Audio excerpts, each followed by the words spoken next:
Hold on. Before you speak.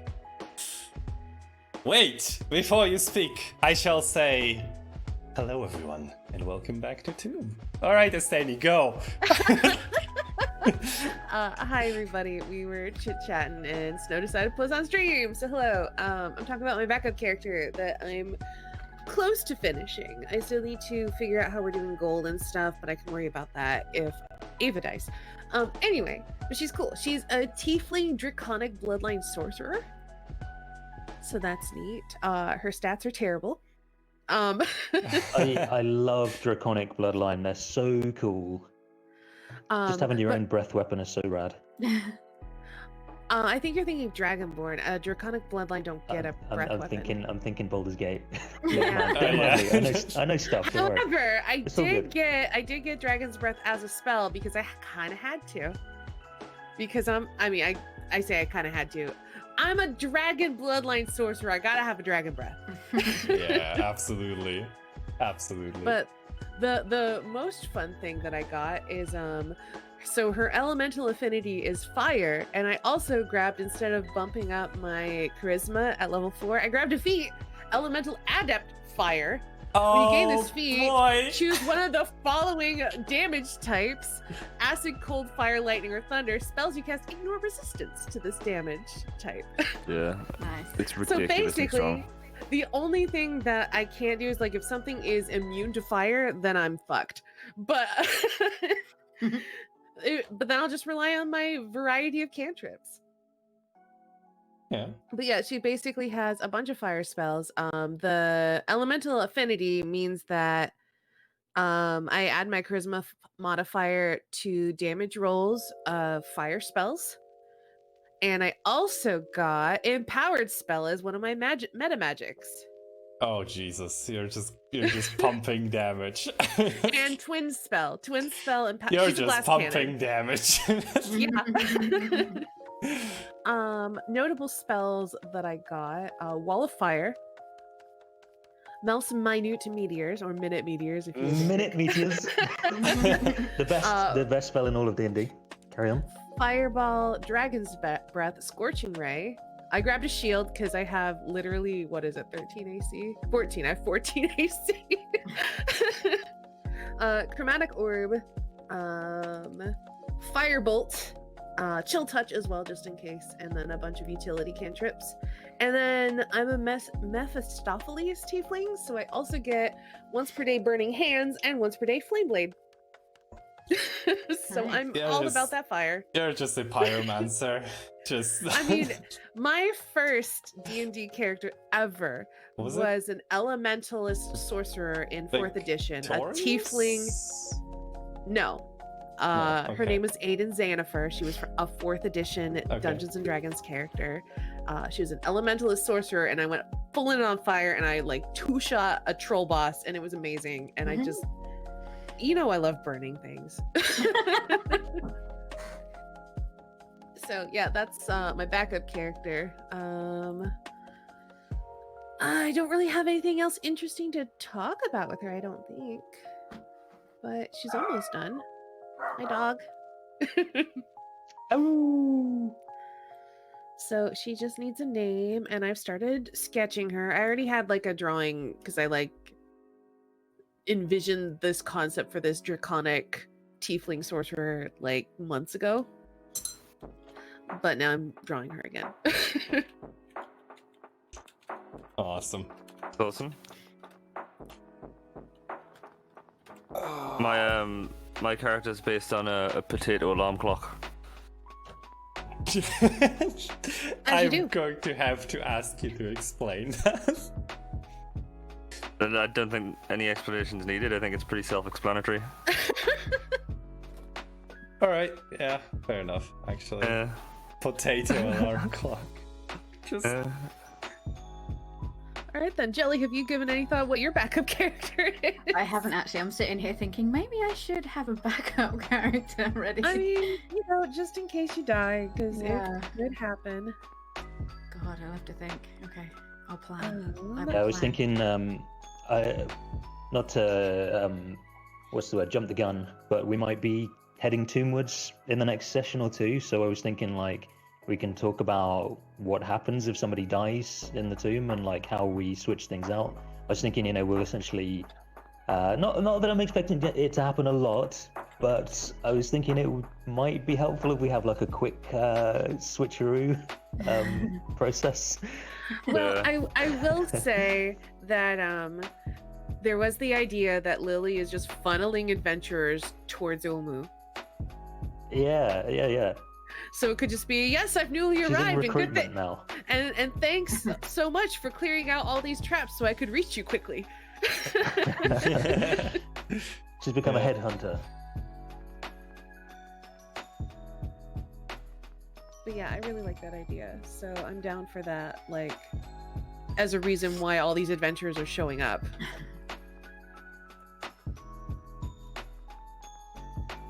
That works. Actually, my backup character could just be from the tomb, which is quite nice. I've set him up in a way But he's so a that he can potato just... alarm clock. Yeah. You gotta wake up them traps somehow. No, it's he's a Oath of Ancients Warforged Paladin. Oh, are So- we doing Warforged? If I'm allowed. Yes. Yeah, I mean, I did say at the start, no Unearthed Arcana and just Forgotten Realms stuff, but I think I might be in the minority on that, so You're the DM. we're kind of reflavoring stuff to be The Forgotten Eberron Realms book's out. friendly. Okay. Yeah, the Eberron book's out. The idea is that I don't know if you played Chrono Trigger, but there's a character in Chrono Trigger which is a Robo! robot. Yeah. Mhm. So it's I like did. kind of based on the robot from Chrono Trigger. I loved Robo. He was like one of my favorite characters. Yeah. I loved his little dance whenever he won. Are you gonna do a Yeah. dance whenever you win? Obviously. Please do. It is illogical, but disturbingly Oh, satisfying. Gosh, Get was- wrecked. what Noob. was Lily's friend? Her Vorn? Uh, Yeah. He'll be like Vorn. Oh, Yeah. Oh, poor old Basically, that Vaughn. was the idea. Well, hold on. Wasn't it like you took... Yeah, Vaughn got deactivated and you were going to go back to Kirstabel Yeah. to get him repaired? yes. I don't Man, know if is that ever forever happened. ago. Yeah, but that's happened. That was where we left Dekek and Lily, though, right? That you were... Uh-huh. That was part of the idea. Yeah. Okay. Interesting. Vaughn reskinned. Vaughn's friend. Vaughn had a son. It could just be that there's like similar kinds of that type of thing Well, lying around gee, the jungle. I didn't make the connection, but that's kind of what I was thinking. We Yeah. discussed it a little bit, that it's like because that's kind of what Vaughn was, is like some ancient construct. Yeah. And Temple we've Guardian seen plan. stuff like stone golems and stuff that are in the jungle that were like built to honor Ubtao and were like connected with him, but have just been sitting dormant for like 100 years. So we could do Oh yeah, I something, remember something like that that. golem. Yeah, it was one of the best fights early in the campaign, I think. But yeah, like I don't know. I wanted to keep it pure with Unearthed Arcana and Forgotten Realms, but like every character idea that I hear now is from one of the different books, so I kind of don't want to keep saying no. Yeah. 'Cause I always mean, feel terrible hey. anytime I have to say no in D&D. Hey, Yeah, I mean, I- I have a College of Lore bard with just like an option for using something from a different book. Yeah, but I mean, like one of the main things about how I like to play D&D is like encourage creativity wherever possible. So it feels bad to me to say no pretty much in any circumstance. Yeah, Yeah. I get you. It can kind of leave people feeling like a little bit dejected when people say no and stuff as well. Because like I used to play with a bunch of guys, and like when someone's got an idea, I never say, oh well, but this thing could happen and this thing could happen. Like I never just kind of like highlight the bad things that can happen that come from the idea. You just kind of, yeah, let's try it, and if it doesn't work out, whatever. Like, because we had a couple of people that would argue literally in a 4-hour session for 2 hours about why the idea was bad and we shouldn't do it. And you're like, well, you've stifled someone's creativity. They are probably now not going to suggest things in the future, and you've just wasted 2 hours of the session arguing about why it was a bad idea. So that person's actually, if they're a new player and they've just shown up for this one session, probably they're not going to come back. So yeah, absolutely. They thankfully they don't go to the place where I play, or used to go, because obviously lockdown and stuff, but they don't go anymore. So I mean, it's an improv thing. And well, I've never done improv like theater or comedy, but like the golden rule is yes and, right? Yeah, exactly. Yeah. Like you've got to kind of roll with people's idea, and you know, it's to encourage people to be creative all the time. Like I'm a music teacher, so like obviously I want people to be creative and express themselves as much as possible. I was in one session of D&D where this is when it was still in playtest, and we literally spent, I think, most of a session with the players arguing with the DM about why they should be able to collapse a tunnel, even though it didn't logistically make sense. I don't know though. I mean, I think you can do that in a constructive way, like kind of discussions about like how physics works and how like rules work and whether a plan would work or not. I mean, you've got to like have some sort of authority as a DM, I guess. You got to like at some point say like, I think it works like this, and therefore that's what we're going with, I guess. But if you're too harsh with that, and especially if you're wrong as well, if you're not like someone that knows physics amazingly well or something, and you're like making a ruling and you're wrong about it, like I don't know. It seems like it comes up a lot, particularly in D&D. Like, what did we have last time? Like, what is the length of a spear? Or something. Yeah. Because you wanted to like lay something out, and I had in mind like a spear is like 3 foot long for some reason. I've got very short spears. Don't ask me about it. Don't worry. And the thing I looked up was a short. And that's a short spear too. I googled it. It's like a short spear is about 6 to 8 feet long. Yeah. But I don't know. That like to me, it's like it's mostly how you have these discussions. If it's like a squabble, that's not fun for anybody, unless you're like a person that really likes squabbling. I don't know, there's some people like that out there, I guess. But if it's like a kind of, but you can, I don't know, it's possible to disagree and discuss stuff like in a pleasant way that's still fun. I agree. I mean, the that DM is not my experience though, at least with that group. The DM, it's probably not that easy to come by. Yeah. The DM ultimately has the final say, so like don't worry if you kind of disagree with all of us and like you're like, well, I mean, this is how it works, like that's fine, because that has to be a point where it's like, right, okay, you know, whatever, let's just move on. Like you probably like if you the other thing about that as well is like it's good to have an open discussion where everybody's opinion counts, or like everybody feels that way, but you need to have some kind of, well, ability to just narrate something or just like resolve something in a certain way as a DM, because otherwise you have no creativity in the game pretty much. Yeah. I've been thinking about it as well, like as a noob starting this, I really wanted to like learn to run things rules as written. I've been thinking like, I don't know, I've been rethinking that. Sometimes just kind of gets in the way. Nobody seems like, I mean, Jeremy Crawford doesn't know all of the rules like off the top of his head, I think, probably. He just makes them up. That's the whole point in like his the rules are a guideline. So someone will go, I think that's the discussion Crawford. I think that's the discussion that you've got to have though. Like I was watching a D&D stream earlier, and the DM got something wrong, totally wrong. Like I just knew what the rule was on that, and I was thinking, what would I do as a player here? Would I just go with it, or would I be like, action? It was cover, so he gave him disadvantage instead of the +2 or the +5 to AC. And I was like, would I be able to sit there as a player and just be like, okay, so I roll with disadvantage then, because that's what the DM said, even though I know the rule written is different.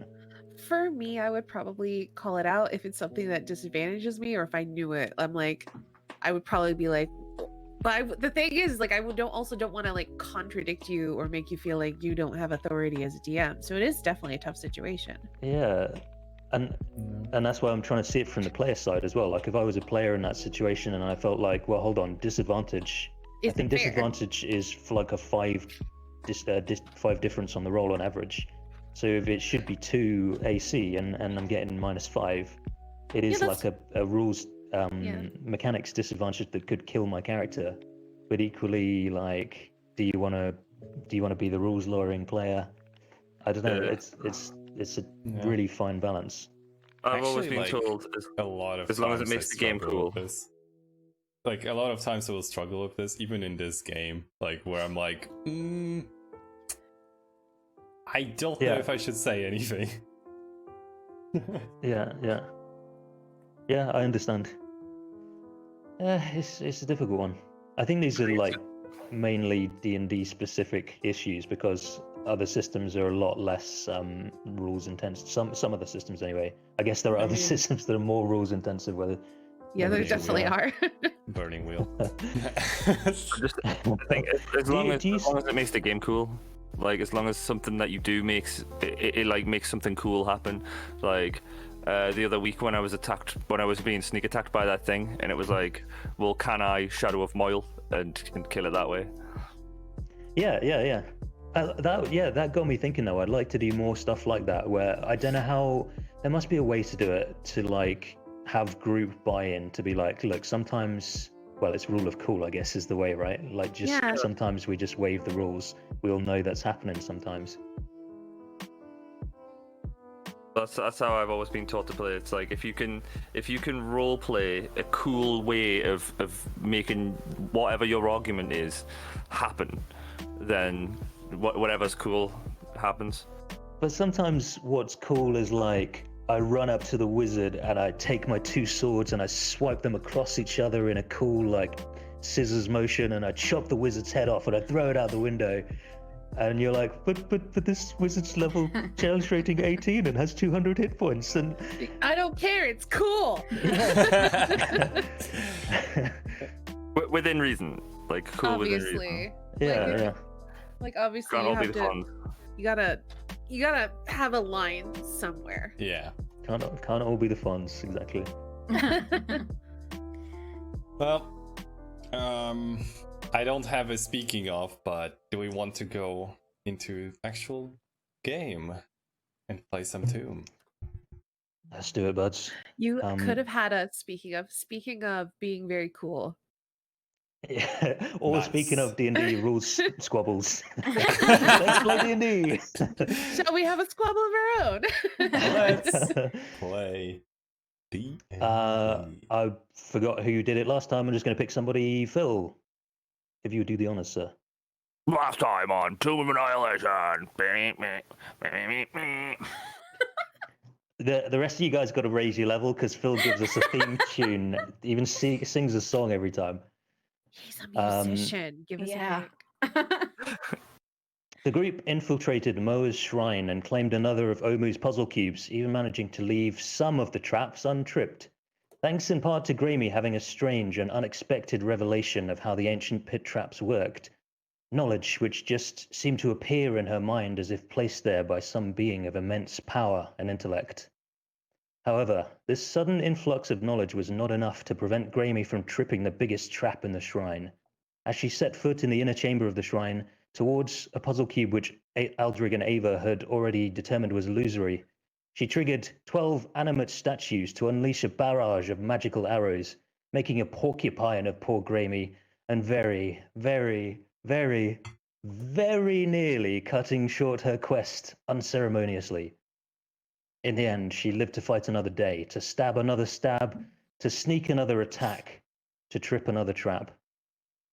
On arriving at the next shrine, which appeared to be in honor of the Eblis Papazotl, Helby made fast friends with a giant crocodile and acted natural to blend into giant crocodile society, like a tiny +1 at some bizarre giant crocodile wedding. After this, the rest of the shrine's puzzles proved no match for our fearsome four. and another puzzle cube was theirs.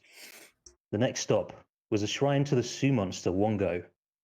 After solving some absurd bullshit puzzle and without anybody being turned into a turkey or anything, the group discovered that the puzzle cube had already been taken from the shrine. The corpse of a dead Thayan wizard served to confirm their suspicions of who may have taken it. Even so, this trip to Wongo's shrine did serve to complete the ancient Omuan texts that Helby had been translating from the ancient Omuan hieroglyphs and murals, finishing the curious allegory that it told of the primitive animal gods that had taken hold of Omu upon Ubtau's departure. And so it is that our bold adventurers now lack only one of the puzzle cubes they need to enter Acererak's deadly tomb. And it just so happens they know precisely where they can find it. Shit. Character recaps. Let's start with Helby. Hello, I'm Jelly. I play Helby Neat Gable, who is a Beastmaster Ranger Forest Gnome and has a friend who is a Velociraptor called Velociraptor called Bossy. Oh, I thought there was cool in there as well. Velociraptor cool. MC Velociraptor cool. I love it. I love it. There's my backup character right there. Some kind of bard, like medieval fantasy DJ. Yeah, cool. Next up, Aldrich. I am Phil, and I'm playing Aldrich Mer, who is a celestial warlock, ASMR protector type Loki. He's good. And next up, mysteriously, magically, gladly still breathing, Grammy. Well, I want to say I'm a porcupine, but actually, I'm going to be playing Grammy. Also, I'm Snooch. I'm going to be playing Grammy, who is a physician subclass rogue, which is a homebrew class. And she has personal stakes in this, and is also mostly the person that triggers all traps as the rogue. Hey, somebody's got to do it, probably. Maybe. Oh, wait, maybe they don't. Last but by no means least, Ava. Hello, I am Estini. I am playing Ava Windreaver. She is our half-orc Tempest cleric, and she's wonderful. The end. And she's got some wonderful new character art by Tim Jack Master, which you may have seen on the stream. I saw that was so It's good. so cool. And also there's a GIF version, which is also incredibly cool. I know, it's amazing. Also, I've been getting so much art of her on Artfight. Everyone just wants to draw her. And as much as I wish I was also getting art of my other characters, it's just like, oh, everyone loves Ava. Makes me happy. She is pretty cool. So housekeeping, I owe you some experience points. Woo! I did. We talked last time. I was going to let you know if it was enough to level. I don't think it is. You get 1638 each. Definitely not. No. How far away are you guys from I will now? let you know in just a second. Like one experience, was... might as well just give us it. About 2,000. Yeah, okay, that's not too far off. So yeah, you got 2 puzzle cubes last time. You got Moas and Papazotls. You got Papazotl's story completing the ancient Omuan texts. I guess maybe I can reveal to you, Helby, the title of it. It's called actually The Legend of the Nine Gods. Once you've got all the pieces of it together. Actually, does it have actually in the title? Exactly. Actually. Actually you also got Wongo's story, and then you beat up some Steam things and some Sioux monsters. Cool. Called Sioux. Cool. And I think you'd come away from the tomb, and then the plan was to hunker down for a long rest. Yes, which you gave us, I'm pretty sure. Yeah, and spoilers, you're going to get an uninterrupted long rest. But is there anything that anybody wants to do, like an RP scene or something mechanical that you want to do before resting? I think Amy would absolutely want to do something. Which is once we settle down, we'll probably just sit down close to Ava and well, do what she sometimes does, and just grabbing her mug.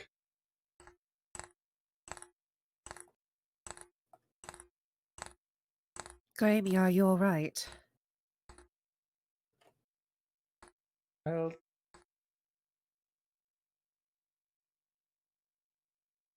it's strange.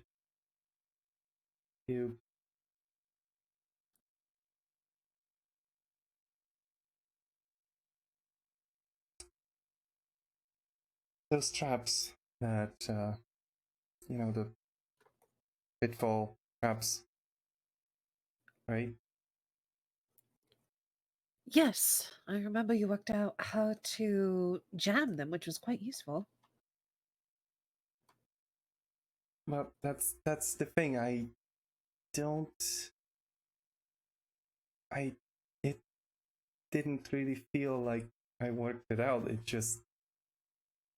I just knew, and I'm not sure why.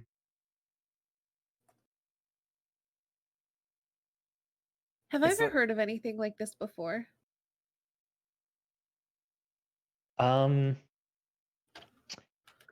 suspect as a player you may know what this was about. I think maybe last week you even mentioned something about it.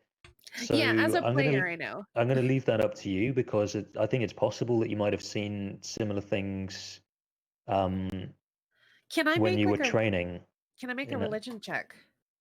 Yeah, we can base it on that, sure. My religion's not strong. I'm not the most intelligent half-orc. 11. Like so I really leave it up to you. I don't think it would be too difficult. So 11 like or maybe 12. 10? 10, yeah. I 10 think you would probably hear with an 11. Okay, so I'm guessing that reminds me of like divine intervention sort of situation or something. Yeah, I was thinking like maybe you've had some situation in the past where you've seen people like starting to be touched by a deity, starting to like the first time somebody like or it could starts to remind me acquire of some powers. my own experience maybe with Yeah, this absolutely, Trichia. yeah. So I think I'll just listen to you for a bit, like, but that's what I'm thinking currently. It just was like, it just was looking at the mechanism, and then like I felt, just completely clueless, and then all of a sudden there was like something placed the knowledge on how to disable it, how it works into my head. Like a guiding hand. Yes, but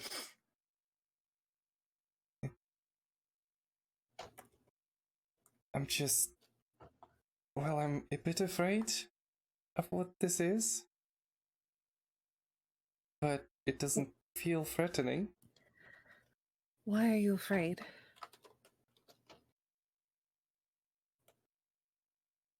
Well, I would just like to know what is doing it, if it indeed is something that is doing it. Like,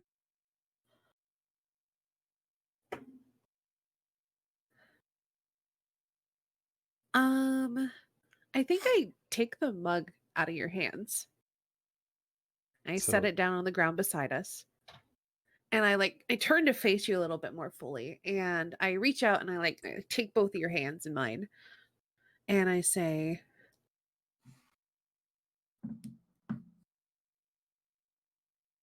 sometimes when we encounter things that we can't explain or things that are beyond our comprehension, it requires from us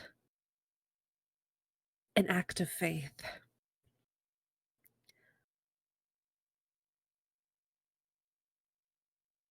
And then I think I say, would you like to pray together and see if they will answer you? Perhaps that might assuage your fears.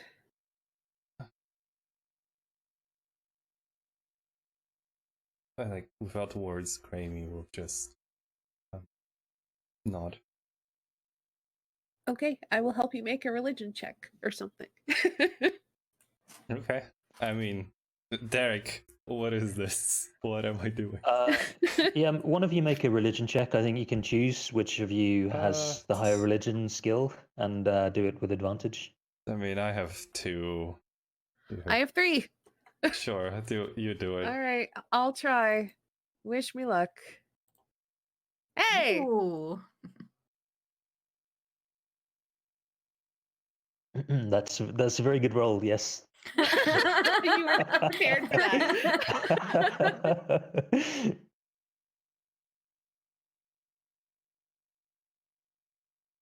So, what does your success look like? Great success. Well, I mean, we're pretty much just saying, like, if whatever it is answers me, right? So basically, Grammy wants to know who helped her. And I think success looks like getting that answer. Yeah. And it might not be a voice because maybe that's not how they work. It might just be knowledge, kind of like how it happened at the tomb.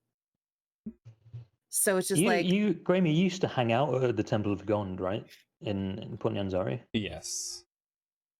So I think maybe it's one of those situations where it's not like a memory comes into your mind, but you just sort of feel something that reminds you of a person. Do you ever get that in real life where, like, I don't know, you're just like nostalgic, or you just feel something that makes you think of a person, and it's not like a memory or something like that. You just feeling reminds you of a person. So yeah, maybe there's just at that moment you're reminded of somebody from that temple, and the connection just feels strong to you. It just feels like that's is meant. It's not chance that you feel that way at that moment.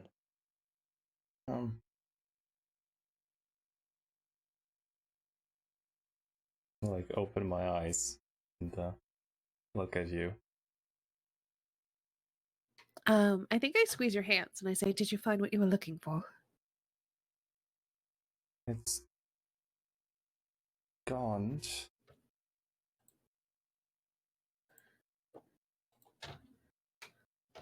And do I know who Gond is? I would assume I would.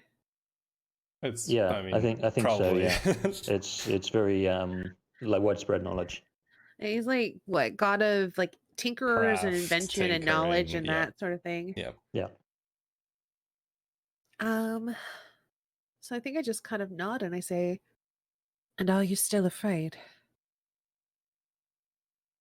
No. Thank you, Ava. Of course.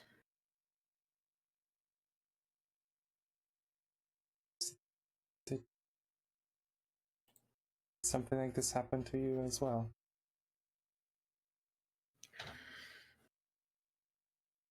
Somewhat. A bit different, since I was my father, he's a priest of Istitia like I am. And so I was raised from a young age to honor water and the sea. But it wasn't until I entered the temple to my own training and devoted myself to the King of Water that I felt his presence. And at first I wasn't sure what it was or what it meant. But fortunately for me, I had my father to rely on, and while we do not share the same deific connection, I suppose, hopefully You have me to rely on.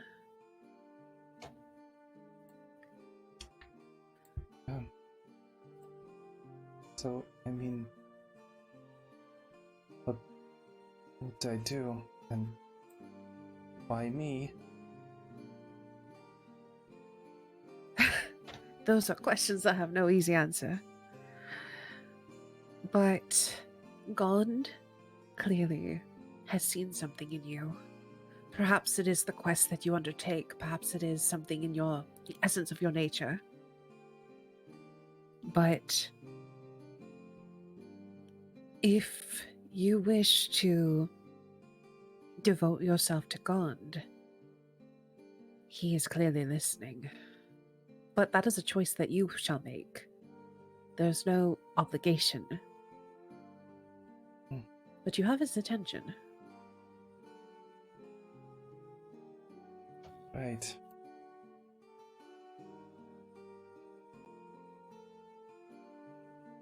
My suggestion would be to you to continue these prayers on your own, to reach out to Gond and see how it makes you feel, and if this is a path that you want to pursue.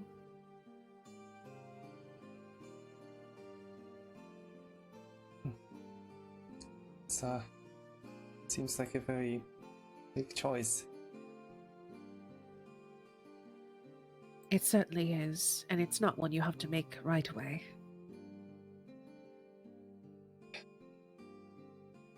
Right. And even if you choose not to follow a path that is more like mine, that does not mean that Gon will abandon you. Perhaps Gon will continue to watch and support in small ways. But to do things that I do, to get access to divine magic, one must devote oneself in no small way toward one's deity.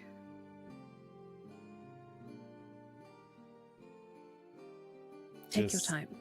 Yeah, like while you speak, you see just like tears swell up, and she just brushes them off, like turns away a little bit. Hey.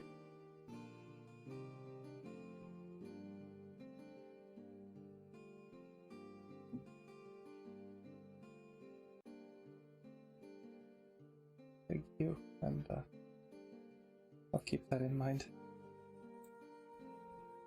Why are you crying? Just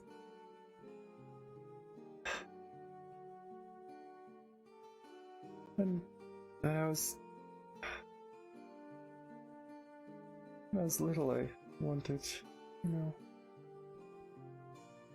to be like those priests, to be able to heal my touch. Okay, now you get a big orc mom hug. That's why I learned what I did, and now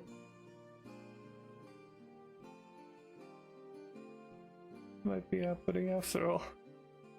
Yeah, I just hold you and pat the back of your head and stroke your hair, that sort of thing. And I say that it has all been worth it. Your path has led you right to this point.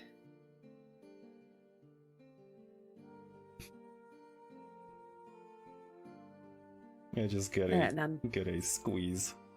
Aw, I'm like that now. No more tears.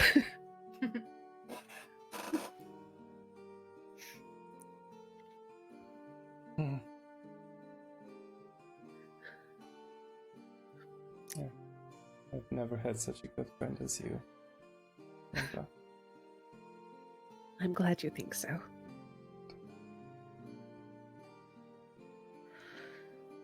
We should probably speak with the others and make plans for tomorrow. There's the large temple and those Thayan bastards to deal with.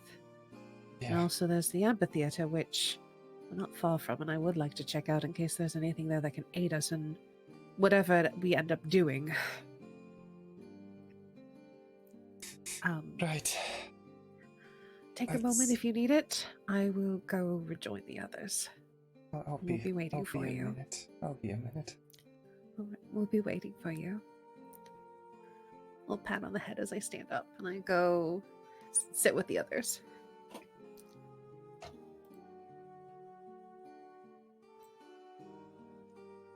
So do we see Grammie in like a pensive moment, like evening rain? She's just like standing outside the house that you're gonna rest in and considering life. What we see is literally just like a shot of the door with just her head and like her silhouette with the hand on the frame, and just looking outside for a few minutes before she turns around and joins the others. Awesome. That evening, is there anything Aldrich, Helby, you guys would like to do? No. Can I have made a potato alarm clock? Is it like a potato battery? Yeah, and then you put 2 wires into it, and then you can have a potato alarm clock that works by Beatrice like picks it up in the morning, flies up in the air, and then drops it on your face. Yes, that's the one. Mechanically, I mage hand a potato into my own face. Yeah. You just okay, you just like trained yourself to do it at the same time each morning. Yeah, it's like sleep talking the incantation. Okay, so everybody gets a long rest. You get all of your stuff back and half of your hit dice. I happened to see yours earlier, Grammie. I think that doesn't quite take you to full, but everybody's mostly replenished. Yep, I'm keeping track of it. And Coolio, in the morning, rain medium is today's weather of Chult. Yeah, may I also do the searching for stuff and doing all that? Yeah, please do. All right. Question: do y'all think I should take stone shape or should I keep on banishment? Ooh. I only get. I mean, actually, you know what? I could get rid of one of my other spells that I don't use very much. I'm gonna unlearn dispel magic. I'm gonna swap dispel magic and I'm gonna prepare stone shape. So now I've got banishment and stone shape prepared, but I can only cast one of them. Okay. That'll give me some more versatility. So Grammie, you do find some fungus, but you're not able to process it, so it's just not a very good sample, and like it would have taken some real deftness. You would have to get your whole process perfect. Doesn't quite work out this time. Sounds like he wasn't a very fun guy. Oh. Okay, I normally keep this D1000 for Phil, but okay, that's 560 damage. I guess I'll be bringing out my backup character now. Yeah, that one dies as well, actually, immediately. Oh. All right, I'll have to make a new one. That's okay. I wanted to reroll stats anyway. These are bad. We better camp somewhere with a lot of space, because if there's too many of us, there won't be mushroom. Oh my god. So, morning, what you up to? Making plans, packing up camp and making plans, I think. Yeah, like what's... I haven't slept all night, I've just been sitting reading. Yeah, well, you don't sleep. So, we have one cube left to get. We also have that amphitheater. What do we want to do? And if we want to get the cube, how do we want to do it? Well, you mentioned the possibility of saying that I betrayed you, so they don't turn on us immediately? I am concerned that regardless of what we do, they will attack us.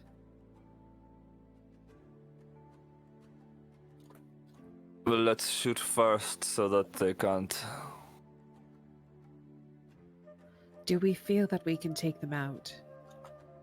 No? There were a fair few of them. I have a spell that I might be able to work against the leader. Banish her to another plane or back wherever she comes from if she comes from someplace else. But I have to hold concentration on it for... let me look at the spell. A minute. A full minute. If that concentration breaks, she will come back.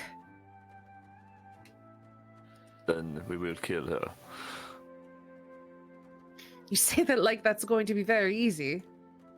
There was a very scary looking lady with her as well. I don't actually know which one is the leader.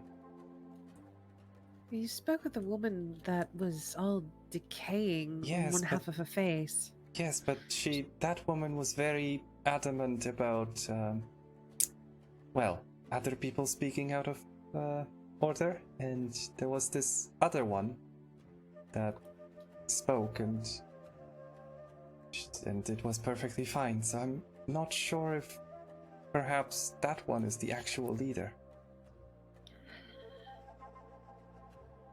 Do we have any way we can spy on them? Actually, let me look at my other spells, because I could still swap out spells at this point. Let me look at my big old bag of cleric spells. So many. Yep. Do I have anything to let me spy on anybody? Probably not. I could meld into stone. Does that help? I'm just picturing like a boulder with like Ava's eyes on it, like just rolling into the back of the temple, just like blinking and watching. Doo-doo. Doo-doo. Or just like a ripple in the stone floor of the temple with Ava's eyes on it, like moving forwards. Alright, well I can't do that one.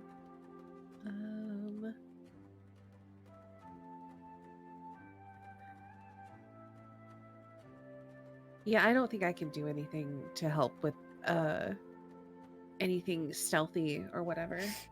I might have something. What is your thought, Helby?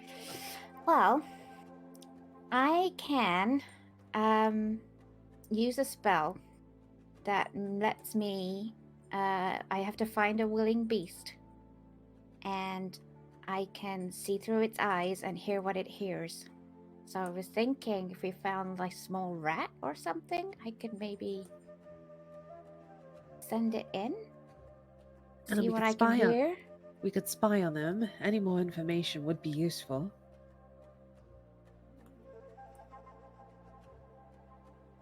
If nothing else, it is a place to start.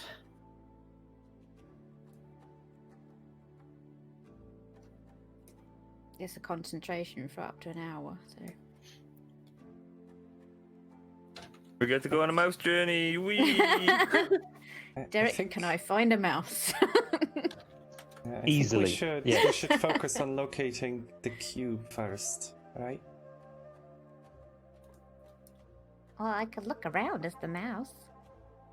Right. I can see through its eyes. I can hear what it hears. I can control it. Well, unfortunately, I believe the cube is probably too big for a mouse to steal. Yeah. But as a spy... I could find its location. Certainly. You'll have to look out for me, though, because I'll be blinded and deafened myself. How far away can you be from this beast? While still maintaining the connection? Doesn't say. Can you pop the chat? Yeah. text in chat? 500 miles. Oh wow, yeah, it doesn't have any range. Say, you just have to touch them and then they can go like forever. Yeah. Then we can certainly keep you out of harm's way if there's no limit on how far away you can be from it.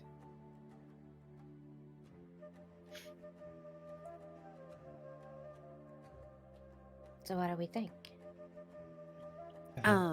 Also, we should probably come up with a a signal for you to know to break concentration and come back to us.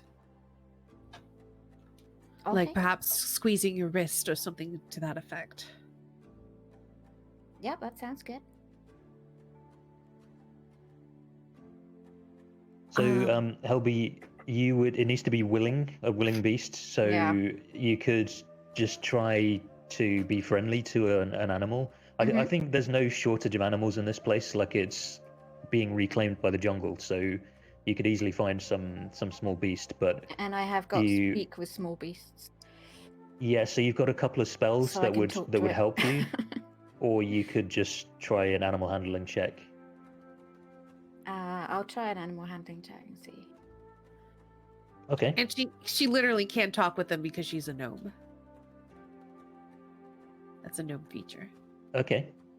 Oh yeah, right. I think we had this nearly happen, but things were like the wrong size or the wrong type before. Through sounds and gestures, I can communicate simple ideas with small or smaller beasts. Okay, perfect. In that case, make the animal handling check with advantage. Okie dokie. That one. Oof. Good thing for advantage. No problem. Yay, advantage. So, yeah, I think you can find like some small rodent. Just let's say it's a mouse. Okay. How would this look? Like, we see like a kind of mini montage of Helby like very quickly making friends and then negotiating this, like expressing the plan, the request to the mouse. Squeak, squeak, squeak, squeak, squeak. Squeak, squeak, or squeak, squeak. Yeah, I think she would just kind of like catch a mouse in her hands and just sort of gently whisper in its ear. Hey, and then sort of sit cross-legged on the floor. Yeah, and already, like, you know, when you catch it, it's like squirming around trying to get away, and then as soon as you speak to it, its demeanor calms. totally changes. It calms down. It's like looks at you curiously, cocks its head. Yeah, and then I communicate to it what I want it. Well, you know, I would like to use its body for a little while. Yeah. Do you offer it any kind of reward in return? Is there like a deal negotiation going on there's here? definitely some sort of cheese in my backpack somewhere. Okay. Yeah, so we see Helby like having a negotiation with a mouse and like gesturing and doing some kind of charades accentuated with a lot of peeps and squeaks. And then you kind of squeak your agreement of the deal terms to each other, and you're and then I guess the mouse comes like closer to you, and you cast your spell, put your hand on its back. Actually, I think maybe what happens is you like put your hand out like palm upwards, and then it like puts its little mouse hands on top of your hand. My fingers. Oh, that's so cute. That's so cute. And then we see Helby's eyes like glaze over, maybe like roll back into your head, as you kind of go blinded and deafened, and then the mouse, with a new sense of determination, like nods at you, and then sets off on its quest. So we see. Should we carry the mouse there so that because it's only got little legs?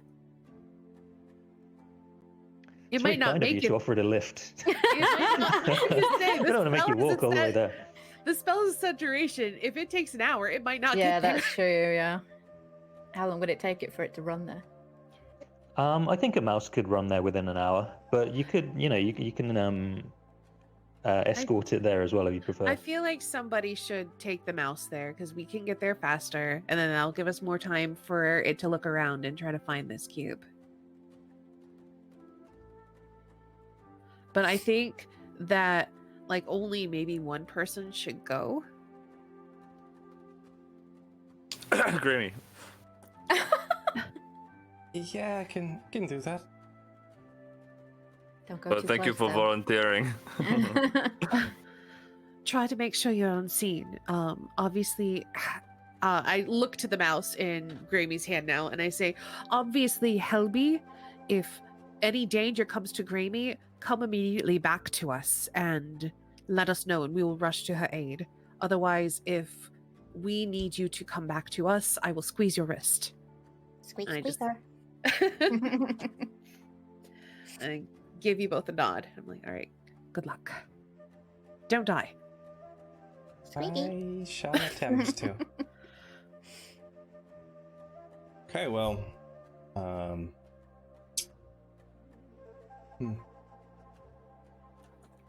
I could make myself invisible for an hour, but I would like to be able to do that later. Hold on to it in case you need it later. If you're spotted, you could always go invisible and come back to us. Right. And I will boldly sneak forward to it. Okay. I guess to what? About, well, closer to the place, pretty much. You Yeah, I think the could back would probably get to here and then drop the mouse off without anyone seeing you. Like here, yeah. Okay. Yep. So we see Graemy like sneaking and like being careful, looking around, looking like down alleyways before she walks past them. Are you carrying the mouse, or is it in your pocket, or on your head, or walking next to the you? mouse. Okay. It looks. Its eyes are like squinted a little bit into steely determination. It knows what its mission is. Okay, so I love Graemy, this little mouse. I hope no one kills it. you Can we make give it a your little way. Rambo headband? Yes. Can I make it a little Rambo hat? Or like... I think it might stick out a bit much. What is it? What does a Rambo hat look like? I can't A remember. rainbow headband. Rambo It's headband. just a red headband. Oh yeah, totally, yeah, absolutely. It's got like two little black lines across its cheeks as well. Oh, I love it. Yeah. Oh, it's so good at dying out because we loved it. Right. So it has part of my cloak as its headband, and then I also just paint just black lines. Okay. Nice. And Okay, yeah. and you arrive at the edge of that alleyway, and I guess you release Yeah, the little I will mouse release the mouse, and then onto his mission. I will move back. Release the mouse. I found a little mouse token. Can you guys see that? I gave you. It must be from Mouse Guard or something. Oh, I love it. Can you put it on screen again, because I accidentally clicked it away. Amazing. Awesome. I know. So I guess you guys kitted it out with like a needle or something before it left. Okay, so I need a change of music for this. One moment, please. This is way too cheery. What are you talking about? They're fine. They're just having a party.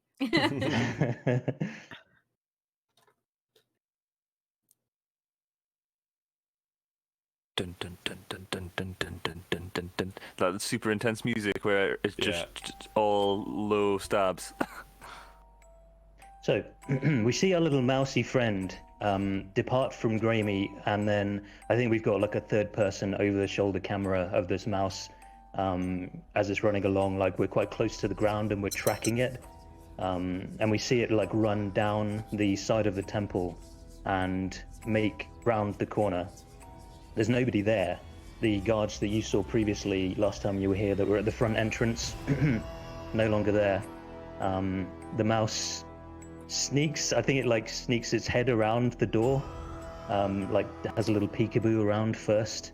It's very cautious. It knows that it's being stealthy, and then runs inside, and still with its over the shoulder camera, like we see it run through the area with lots of beds, nobody there still.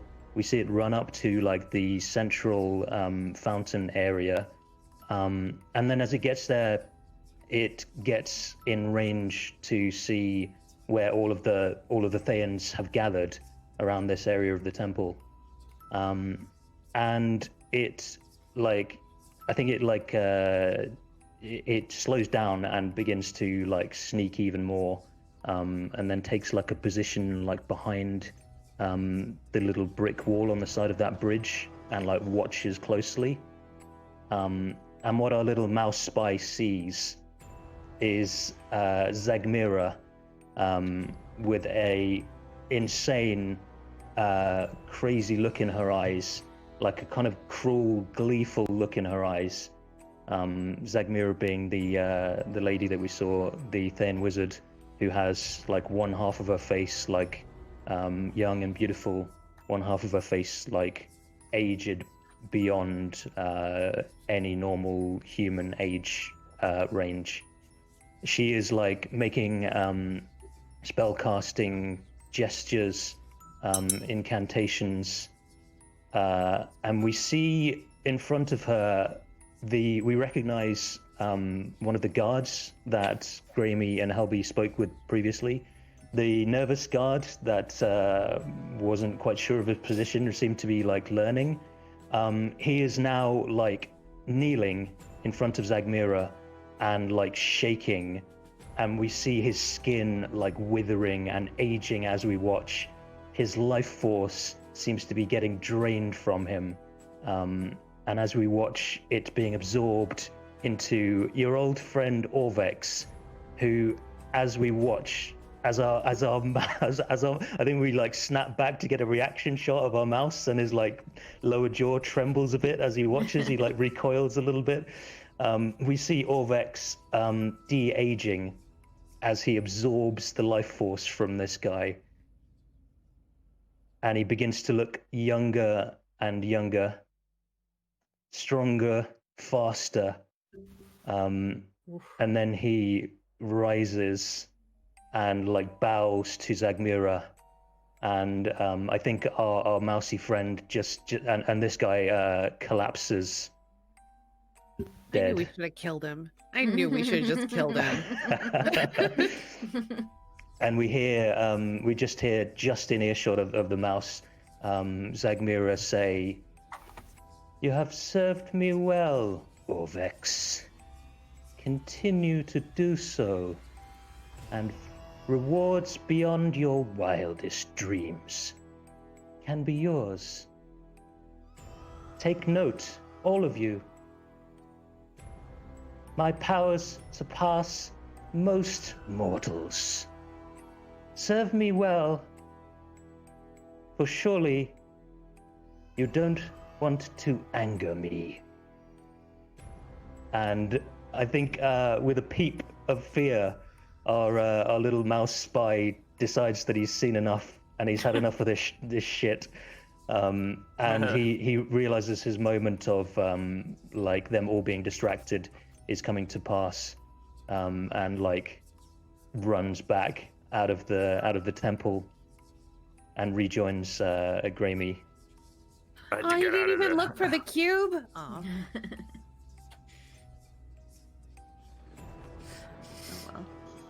It's only 2 days away from retirement. All right then.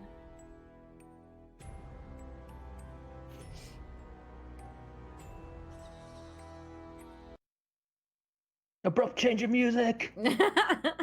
Ah. Meanwhile.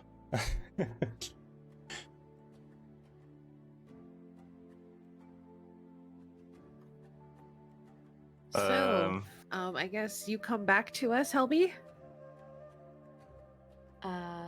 Yeah. Okay. Oh, I want to live my life as a mouse. No, now. I want to be a mouse now. So has Gravy come back to us yet, or? I'm on my way, probably. Okay. So I think I would wait till Grammy got back to tell him what I saw. Tell them all. Yeah, what I so saw. we can cut to Graeme and our heroic mouse friend returning to the group. Sure. This time the mouse is on my shoulder. Of course.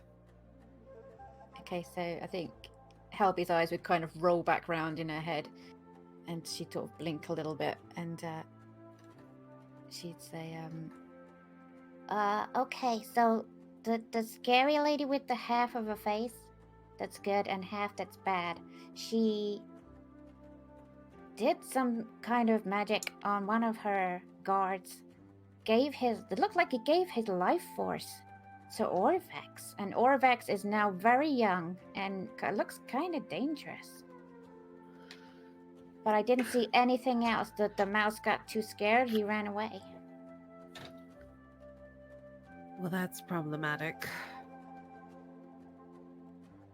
I think we should check out the amphitheater and see if there's anything that can help us. Because our journey both ends and begins at that temple.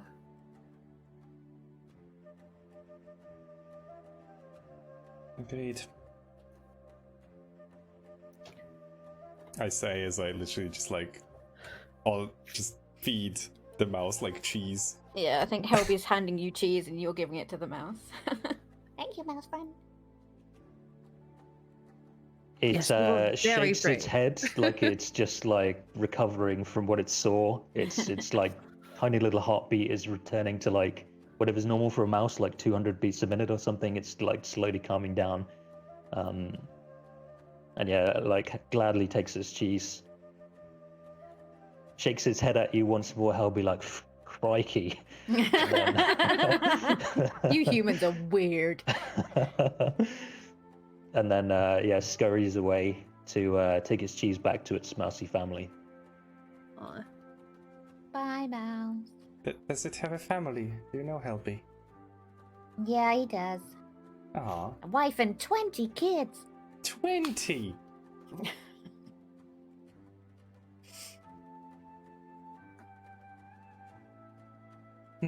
Well,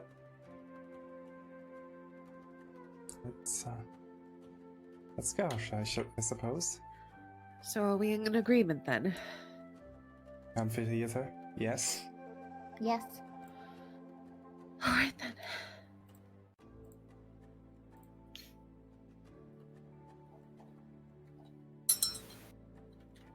So you make your way towards the kind of central walkway to cross over it. Do you want to cross over where you are, or do you want to go up the stairs and down the other side? No, where we are. I don't want to get any closer to that temple. Okay, so somebody, I guess, gives Helby and Vossi a boost. Gives a boost, yeah. Yeah. Yep. Okay. We crouch down and they jump on our heads. And then jump again and crouch in the air to reach the required height. Throw smoke out. Yep.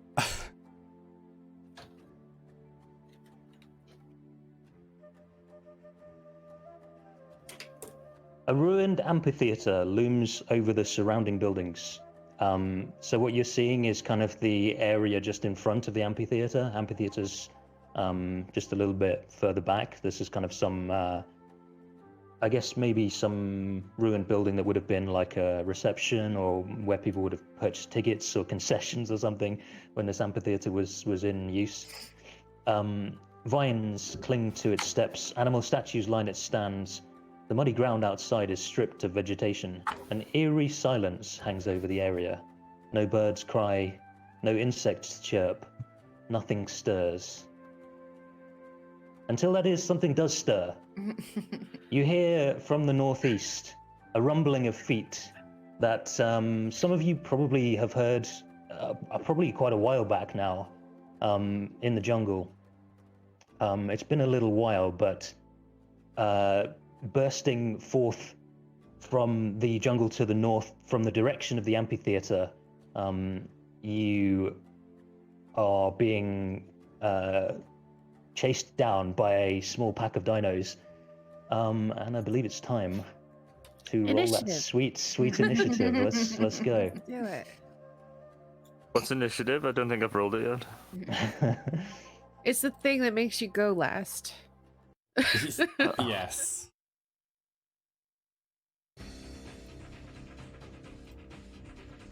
Huh. I was close. You are almost going last.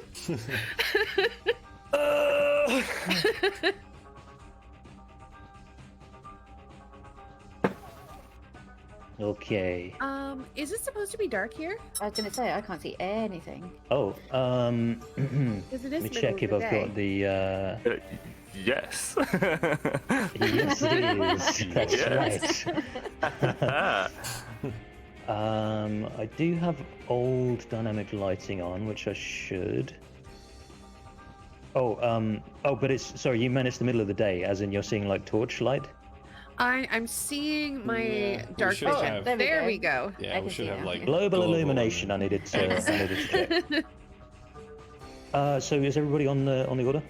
Yep. Yeah. Okay. Are we supposed to see anything? Oh, there it is. They're at Yeah, the all the top, way up yeah. there. So I think I'm gonna go. Oh shit! No, one second. 1 second. What is my thingy? 25. So I'm gonna move to there. And have I got 1 day left of my poison arrows, or have I used them now? Today is the last day. Today's the last day. Okay, so I'm gonna shoot a poison arrow at that guy. Yeah, If they go out of- thing. They go out of date, don't they just get more poisonous? Is that not how poison works? Gone off poison is even worse for you. Moldy poison. Okay. Yeah.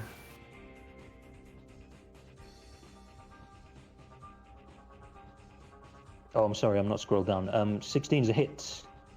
And I need to Cool. make a con save, I guess, for the poison. I think so. Let me do Yep. seven piercing damage. Yeah. And con save, I got a 3. Oh. So, from memory, I believe it was 7d6, your poison Yeah. damage. Yes. How many more of these arrows do you have? Because we might be able to take out these dudes if we do it today. I have 4 left after that one. You might want to save them. Yeah. Okay. Graemy also has one charge of poison on Bag of Nails' short sword. Yep. Right. So I'm rolling 7d6. Yeah. Yep. My God. I did it the wrong way round. There's a Just- Redditor. You're just like Yay. mushy. Reddit. Okay. Helby, this one goes down. Cool. One arrow, thunk, perfectly arced through the air as it's running towards you and like just hits the deck immediately. Nice. That's my. Oh, I can use my. No, I won't use my thorns on this one. No. Okay. That's me done. Ava. All right. Ava calls lightning and takes them all out in one. I'm not going to waste a 3rd level spell on a pack of raptors. Don't look fossil. Let's see. What's the range on that? Oh, it bursts out of me. Okay, that is not going to work then.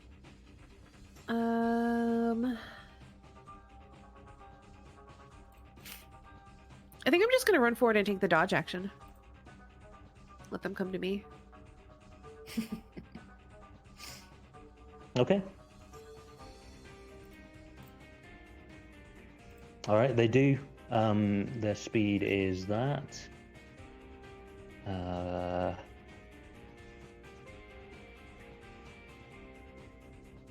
think I'm not going to dash with them actually because I've got some other cool. Ooh.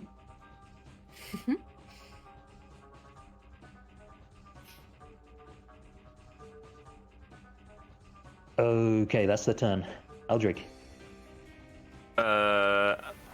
Aldrich Blaster.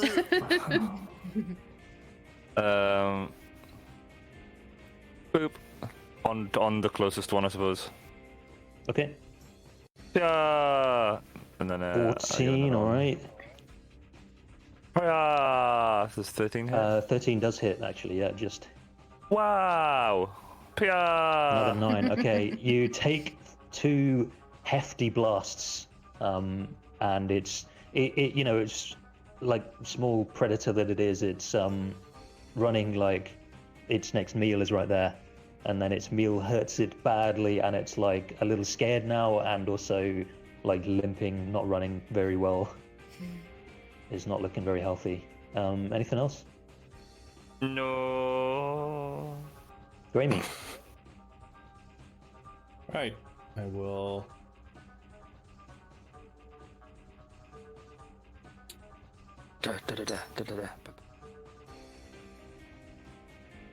Oh boy. I will run forward and ready my action to attack the first enemy that comes into my range with a short sword. Cool. Vossi, there are some bully dinosaurs. They're a lot bigger than Vossi, but she's tougher. Yeah, she is. So she's gonna run to there, I think. And then she can't really do much. So that'll be her turn. So you could dash, or you could do what Graeme just did and ready your action. So do a melee attack whenever. Yeah. Oh, okay. Or you can dodge as well. Or you can dodge. I'll do the ready attack thing. Okay, so Ready in Graeme and Vossi are readying their action. Cool. End of Vossi's turn. And at the beginning of the next initiative round, the music changes. Oh god. Uh-oh. And from where you heard those dudes running from, where there was a rumbling. Sorry, that's really loud. Genova. Yeah, Genova appears. You hear another rumbling, and for a moment maybe you think there's more of them coming, until whatever this thing is gets a little bit closer, and the rumbling gets louder and louder and louder, and something bursts through the jungle. So you're seeing an enormous T-Rex. It looks not entirely alive. There's like kind of rotten flesh on it. There's kind of some like dark shapes moving around inside its mouth. It's got a gorgeous mane of feathers. I love its mane of feathers. I think I even have a handout for it. I know this dude. All right. Called the King of Feathers. Nice. Let's fucking go. So what happens is it. Can we I don't know, either seduce it or animal handling it so we can keep it as a pet, please? You're such a healthy. So DC 60 seduction check. So it comes charging at an insane pace, this enormous creature out of the jungle, moves its full movement, and then it freaking misty steps through the air. It disappears, turned into mist, and then in a horrifying, kind of animalistic moment of terror, this enormous predator appears in the air, right in front of you. I think you feel like a wave of hot air blow towards you just from this enormous shape suddenly appearing right next to you. And it's gonna try to eat you. Yeah, my held action triggers. Does a 13 That's right, hit? yes, your held action, yep, so you go first. 13? 13 hits. Alright. Nice. So, does sneak attack work on a reaction? Absolutely. It does. It does? It is on So a 18. turn. Cool, Once okay. per turn. Which is why hasted rolls can be ridiculous.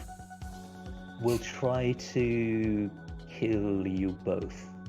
Okay. So, it can't attack you both. It can't do both attacks on the same person. So it's going to try to bite Graeme first.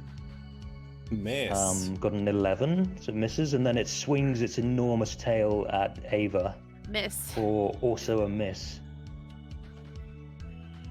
I think it looks like because Ava's dodging, she leaps over the tail. Oh yeah, awesome.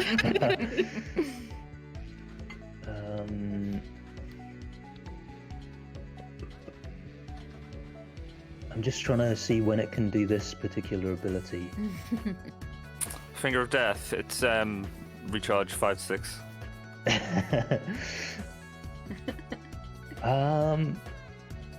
I think I'm not seeing that listed as an action or a bonus action, and it's in the extra cool stuff thing, and it just says when it's not grabbed. I'll put it in chat.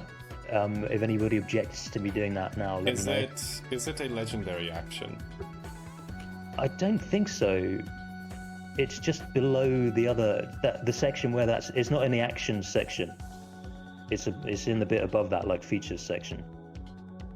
When it's not grappling a creature, it can exhale. I think it's just that happens at will essentially. A free action that seems weird, just weird. Yeah, well, it's not in the actions section. It's like just below other. I don't want to tell you what is below. Well, yeah, because like it almost feels like it's a legendary action. Yes. What? I would treat it like legendary actions. But that would happen at the end of somebody's turn, right? Yeah, at the end of someone else's turn, pretty much. It just says when it. Let's treat it. I mean, it's really not clear, but let's treat it like a legendary. So I will do that later. Okay. So Helby, your turn. Okay, well, I'm gonna shoot an arrow at Big Dino, please. Yeah, go for it. Also, not to backseat game you, Jelly, and you already rolled, so it doesn't matter. This thing has a really low AC, so you could probably get away with using your sharpshooter ability on it. Oh, okay, cool. Sorry, I'm still confused about when to use that and when to not. You're totally fine. I'm just letting you know a thing that I know is Grammy hit it with a 13, so you're probably good to sharpshooter this thing. Awesome, thank you. And then I'm gonna move if that's okay. Yeah, I mean, mathematically, it should be like around 17 or 18 that you should switch to not using it. Okay. Just maths. Yeah, I don't do maths. I'm gonna. Is it still okay to move? Am I supposed to move before my action, or can I move after? No, you can move after. I can move. I'm gonna move to here. And that's me done. I'm sorry, I'm busy writing in chat, but like, okay. if anyone's sure about the summon swarm thing, because I'm really confused about that. I would have to look it up, me know. and I don't want to because then I might see more. Yeah. Players, please don't. Exactly. So so if anybody in chat knows, it's not in the actions section. I think for now I'm going to treat it like a legendary action because I have multi-attack and I have other stuff for actions. It's not in that section. It seems like an at-will thing to me, so I'm going to use it like a legendary action. So Helby, you hit for 10. Is there anything else you want to do? No, I moved, and that's it. Me done. Okay, I'm going to do the summon swarm now. Swarm of insects. So what you saw, like moving around, the dark shape you saw moving around in its mouth before, it belches forth towards you.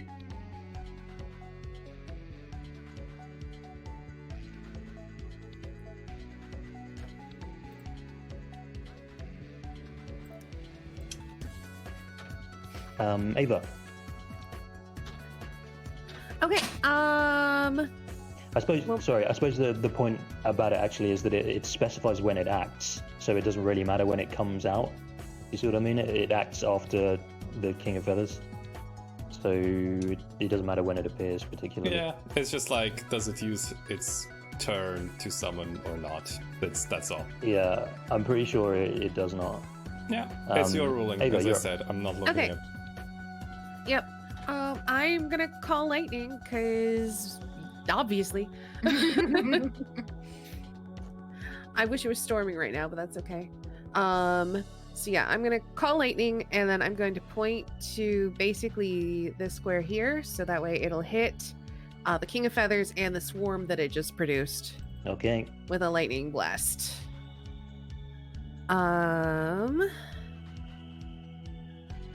Dex saves from both, please. The swarm passes, so it's only going to take 10 lightning damage. The King of Feathers takes 21. Okay. Very solid. Oh, actually, the King of Feathers chooses to succeed. All right, then only takes 10. Ha ha ha. I'm glad I didn't choose to maximize that one then.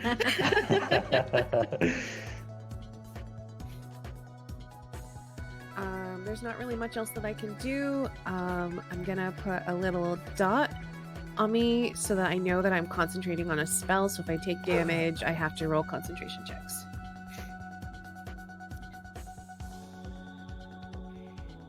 I can't really move, so I'm just gonna stay here.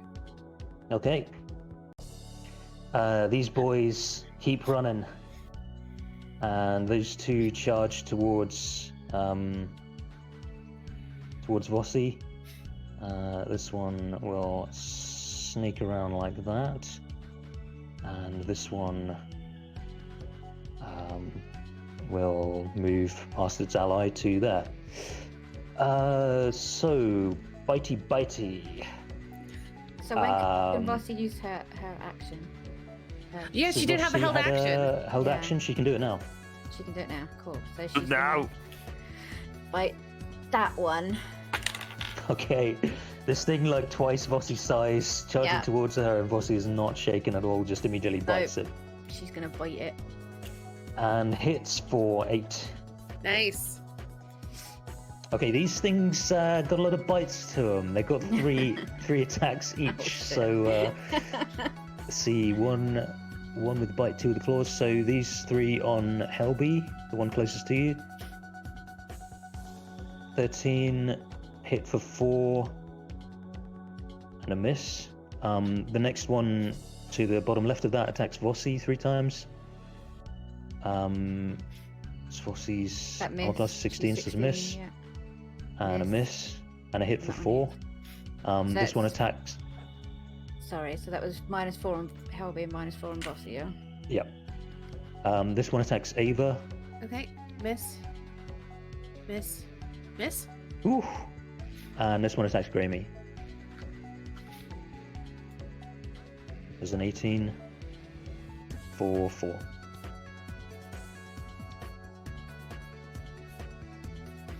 On you, Grammy. Yeah, I was just like, okay, I don't have my reaction, so I can't reduce it. Aldrich. Yeah. I feel like I should do some crowd control. Oh, really?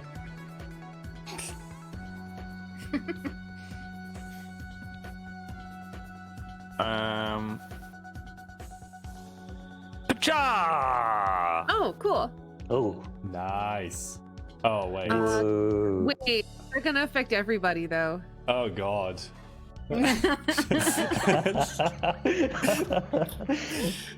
but it's in a 30-foot cone. I'm gonna move up and angle it so that it just hits the monsters. Yeah, you can do that. Yeah. Because you could probably come over here and then angle it this way, or something. I think probably from over this way as well. You can have like a straight edge to a cone. So you could get the King of Feathers and his insect, and not any of the allies, or you could. And it's a 30-foot cone, so. Oh, Jesus. You could probably have it go this way. Oh wait, where was I? Oh shit. So this is the. Yeah, I just want to angle it so that it hits everything that's not an ally. Well, I don't think you can get everything, but I think you can get a lot of things. You can get like everything here, including Vossi.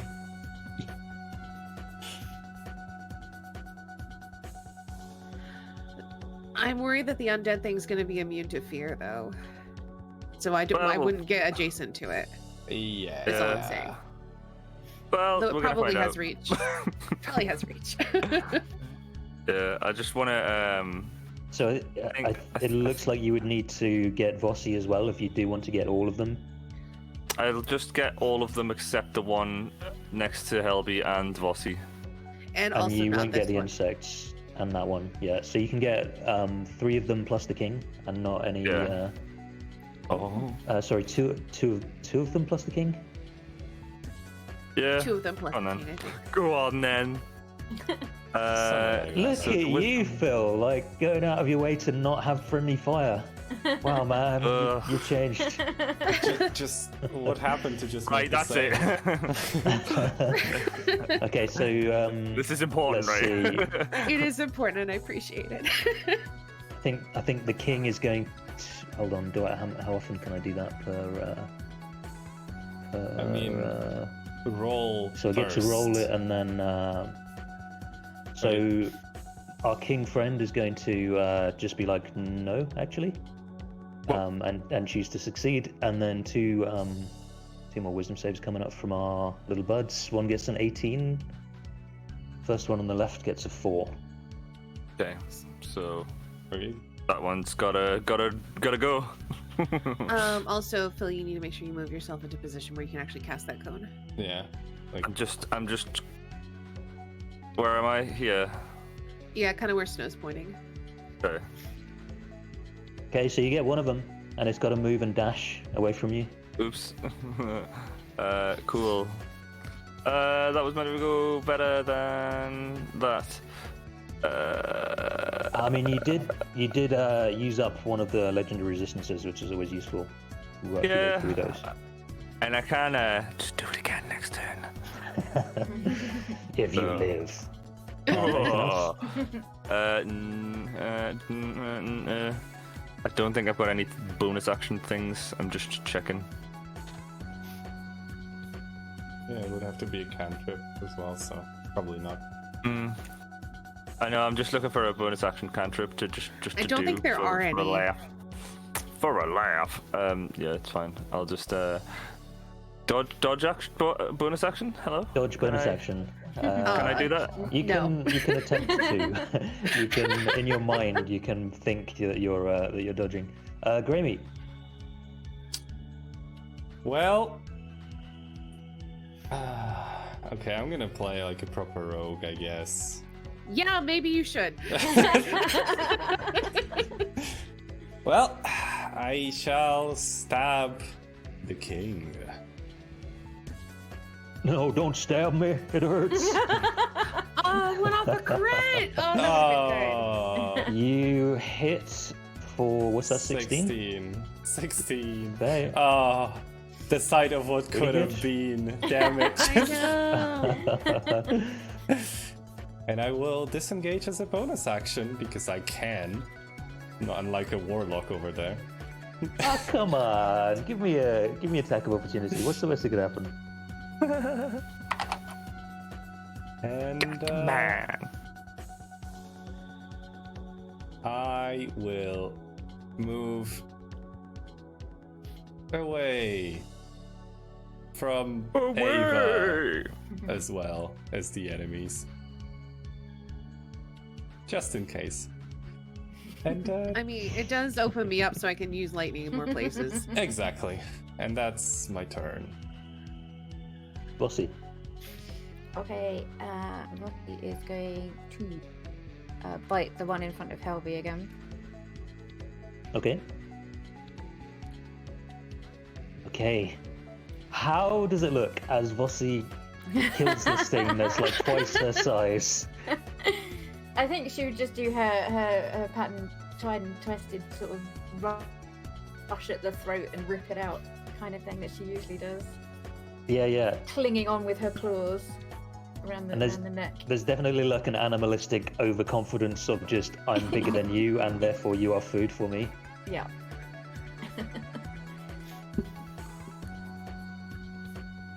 Okay. So, let me see. Ah, perfect. Okay, so it's going to try to eat Ava Windreaver with a bite. No. I got a 28. Yeah, that hits. You got an AC of 28. Okay, for 21 piercing. All right. And you are grappled. Okay.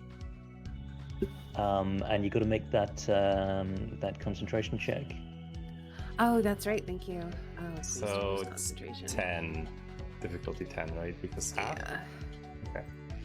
Yep, we're good. Oh, nice. All right. And then you are just in range, Aldrich, so it's going to swing its tail at you. 23. No, you. 23 for 23 damage. Ouch. Yeah, that's an ouchies. Swarm of insects. I think it's one of those things, yeah, it occupies your space. So it's going to occupy your space, Ava. Well, it'll be here, but it's occupying your space. Okay. And it has that amount of HP. It's going to try and bite you. Okay. 15? It misses. Okay. And that's all it can do. Helby. Okay. Gonna shoot another arrow at the big dino.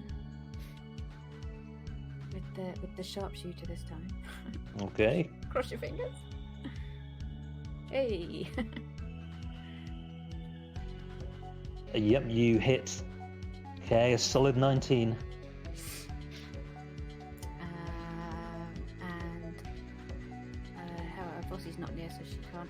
Can Vossi bite? She can take a melee attack on anything. It doesn't have to be what I've hit previously, is it? I think so, yeah. Okay, so can she bite the Velociraptor that's in front of me? Yeah, I think so. Take that misses. Yep. Okay. That's me done then. Ava. Yep. Do I take any damage or anything? Sorry? Do I take any damage or anything because of this dino? No, you're just grappled, so you can't move. Okay, that's fine then. You're grappled and restrained. So restraint just means I can't move, right? Let me check. Your speed is 0. Restraint also means that I think you also have disadvantage on attack rolls, which shouldn't matter Okay, that's too fine. much. I'm not going to be doing those. Cool. I'm like half in this thing's mouth, and I point towards the ground next to it, and there's like a pool, like from the rain, a sword coalesces out of the rain and just drives towards it. Awesome. All right, so let me mark down my spell slot. Here is my spiritual weapon, 14 on the big dino. That is a hit. Okay. He's gonna take 12 force damage, and then I'm literally gonna point down his gullet for my call lightning. Yeah, so it's roaring, and then like looks up, and there's like a bolt of lightning. So I will call lightning. Technically it's going to be this spot. So it gets. So both of them. It'll hit me though. So I have to make sure I angle it so it doesn't hit me, because I'm technically on that square as the swarm, and I don't want to get hit by it. The swarm is on your square. Yeah. Yeah. So instead, I'll do this spot here. Okay. Oh, so the scaredy dino. Yeah. Dex save as well. Yeah. 19. Okay, that's fine. I will still put this in chat. They're gonna take 7 each. Okay. And I yell at it.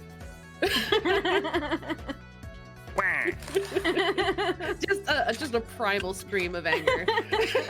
No words, just big ol' orc rage. So one attacks Helby, bite and 2 claws. Miss. Yeah. That one hits. Hit for 6 That and a one miss. hits. One will attack Ava with advantage on all 3. Hit. So hits for 10. Hit for 3. Hit for 3. Okay.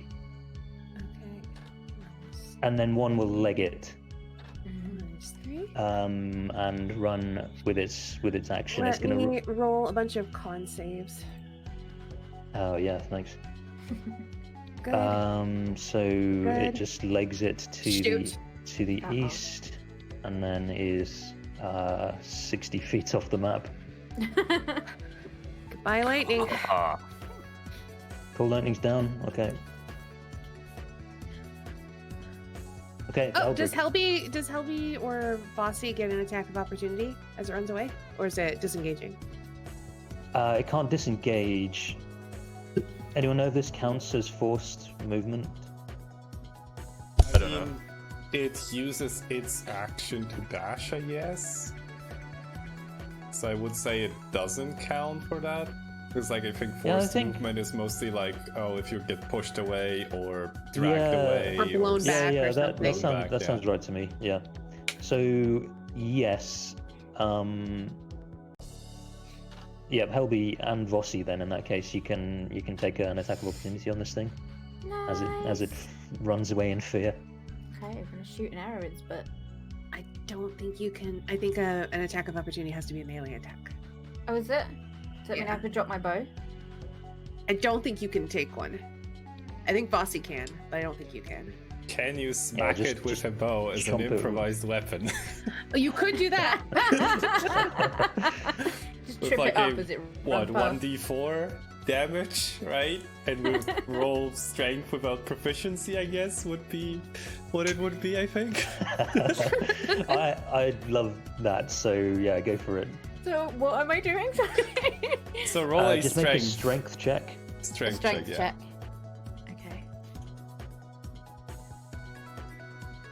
Oh, that's safe. That's a really good roll. And then 1d4 plus. I did the wrong one. Sorry. What's your strength? It's gonna hit either way. And then a d4. Yeah. Thank you, Snow. 1d4 plus strength either way, so plus 3, Strength right? mod. Is the I 3 thought I was learning, and you're all. I'm also used still to- learning. So what is your strength modifier? Your strength is 0. That was the proficiency for the save. Yeah. Oh, So just roll Yeah. a d4, really. A D4. Okay. Yeah.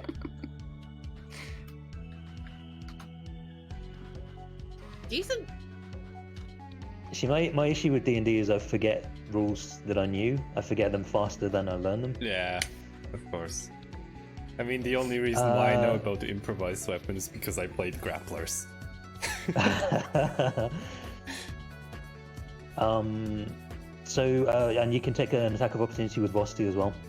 So you Helby just turns around with this like magically afraid thing and just like slaps it on the butt with a longbow. And then Vossi can do a normal attack, yeah? Yeah. Aw. Okay, that's a She miss. misses. She kind of snaps at the air as it runs. In a kind of you'd better run kind of Yeah, way. you better run. All right, Aldrich.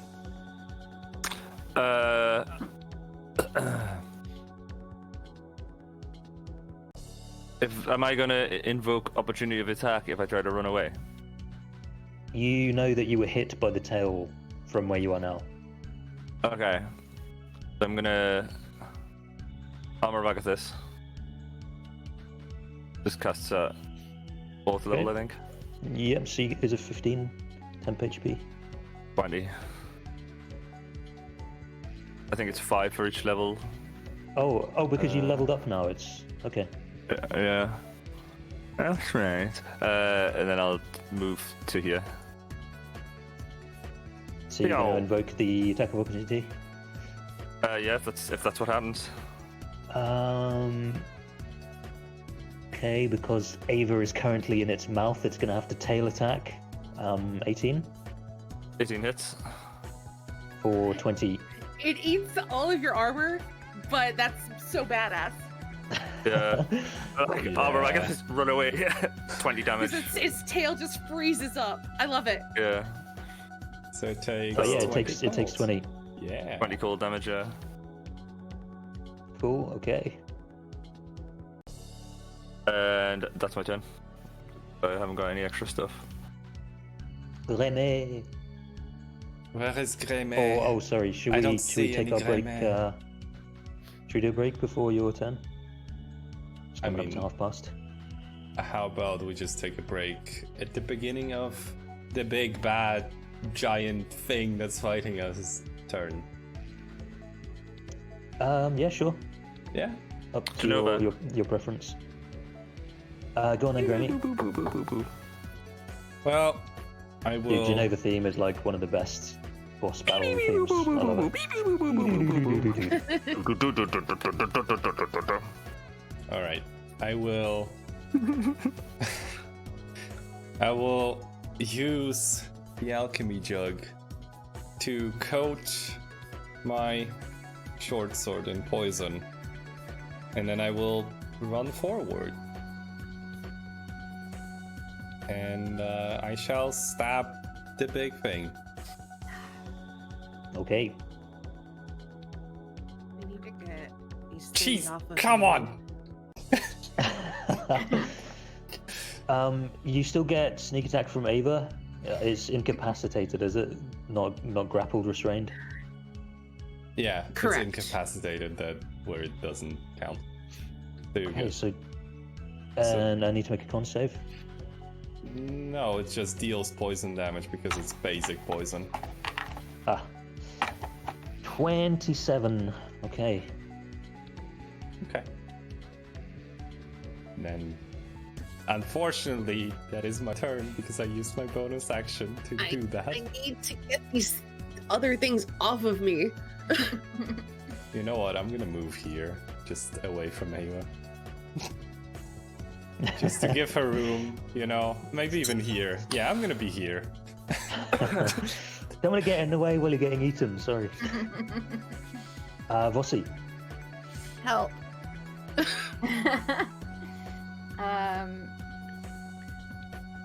Vossi can come and try and bite the bugs. If that would be helpful. I don't know if that would hinder your next move. I mean, I don't even know what I'm gonna do at this point. My gut reaction is to banish the undead T-Rex.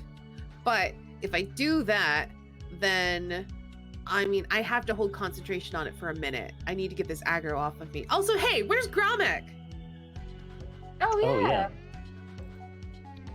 Where is he? Is he coming with you? Friend. Absolutely. I gave him a character sheet. There you go. Roll Alright, initiative for him, Sure. and then he can act when that number comes around next. Sure. Alrighty. Ramak. It's an excellent zombie name.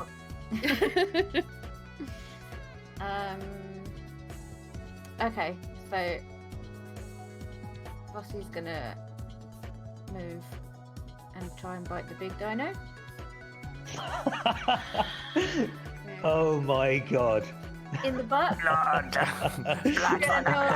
No on his butt a bit. Vossi is the real queen of the animal kingdom. She's not afraid of anything. That is a hit for 6 damage.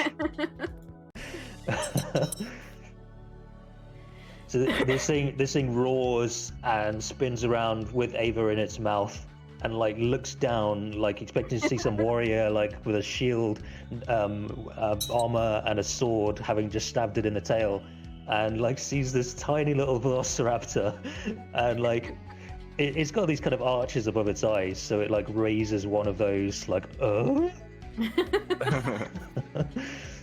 With that sound effect. Yeah. Well, I guess this is the time for a break, isn't it? I guess so. Well, we shall find out if Ava survives the next turn. In what? Worst case, I've got a backup nom, character nom, nom. pretty much ready to go. I just got a neighbor That's and true, give her yeah. some money. Well, 5 minutes? 10 minutes? What are we thinking? Somewhere in there, yeah. Alright, somewhere in there. We'll be back in just a few minutes, everyone. And, well... I hope you're ready for Stay classy, San Diego. more to... I don't know, grab yourself some tea, coffee. Talk about penguins, I don't know. Have a good break, everyone. And we'll talk to you in just a few.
Oh Jesus, I blanked out again on what to say. Anyway, hey, Hello. welcome back from the Hello. break. I hope you're having Hey. good. Oh, hey, Phil just came back. Nice. Good Hey, time. Phil. Perfect timing. Perfect It's me. timing. You're just in time. I'm gonna eat Ava, actually. Wee! Alright. So with advantage, double ones, double ones, double ones, the double ones. King of Feathers is already has Ava in his mouth, so he is just chomping down. Got a 23 All right, that'll for put me. 23. So that should kill me. However, I stay conscious at 1 HP. My body starts to go limp, and then I just plant my hand on its like jaw and push myself back up. Yeah, awesome. So I want to suggest or rather ask about the getting hit and zapping people. Is that going to be a thing or no? Oh right, Wrath of the Storm. I forgot about that. Yeah. You know what? It bites me, and electricity arcs out of my body. Make a dex save. Oh my god, okay. I get a 12. I think I need my save thing, so I'm gonna just fail that one. So right. 9. Take 9 lightning damage. Absolutely love the image. Like it thinks it's eating at this point. It thinks like prey is defeated, time to eat. It's like chomping into you, and then yeah, you push its teeth back up, crackling with lightning, and we see like the lightning spreading up its teeth and like through its jaw, and like its tongue starts to quiver with the impulses.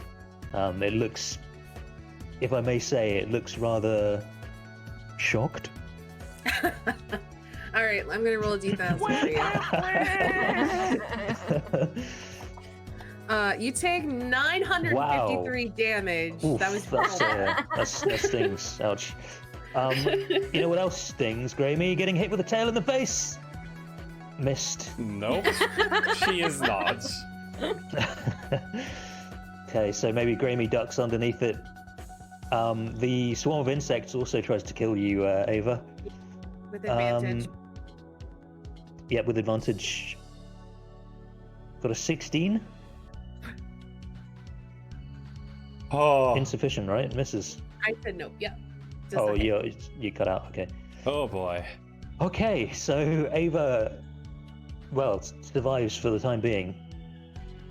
I better not banish this guy because he's just going to succeed. So I'm going to have to do something else until he's out. From the west, you hear a battle cry, or an attempted battle cry. It's like, no! That prey is mine! Hold back! And a tabaxi runs in with its bow drawn and immediately fires on you. So Aldrig, it tries to shoot you. What the fuck? I got a. What is this? I got a 12. Encounter? Well, it was a miss. As a miss, and I have the range. I'm going to try and shoot Graeme as well. We never should have come here. Fuck you, Got a Derek. 9. Yeah, so screaming about something about how this is this person's prey, and how dare you? A couple of horrendously misaimed arrows sail harmlessly through the battlefield. Hey, Grommack. maybe we can get more All right, poison things from this Grommack guy. is going to charge this boy. I think I have control of him, right? Yeah. He's just gonna charge right up here. And he's gonna slay him. Welcome to the jam. Hits for 6. And he's just going the whole time. He used to be a wizard, man. No, he's not. Can you From grace. do that with a British Helby. accent now? Okay, I'm going to shoot an arrow at the dino next to Ava. Okay, sure, yeah. So miss. Okay, that'll be me done then. No, No? because Bossy can take another attack. Yeah. Bossy can bite the Alright. bum of the dino again. Okay, hits for another 6. And again, it it roars and like spins around, furious at the indiscretion, at the audacity. The audacity. Ava. Let me look. Let's see.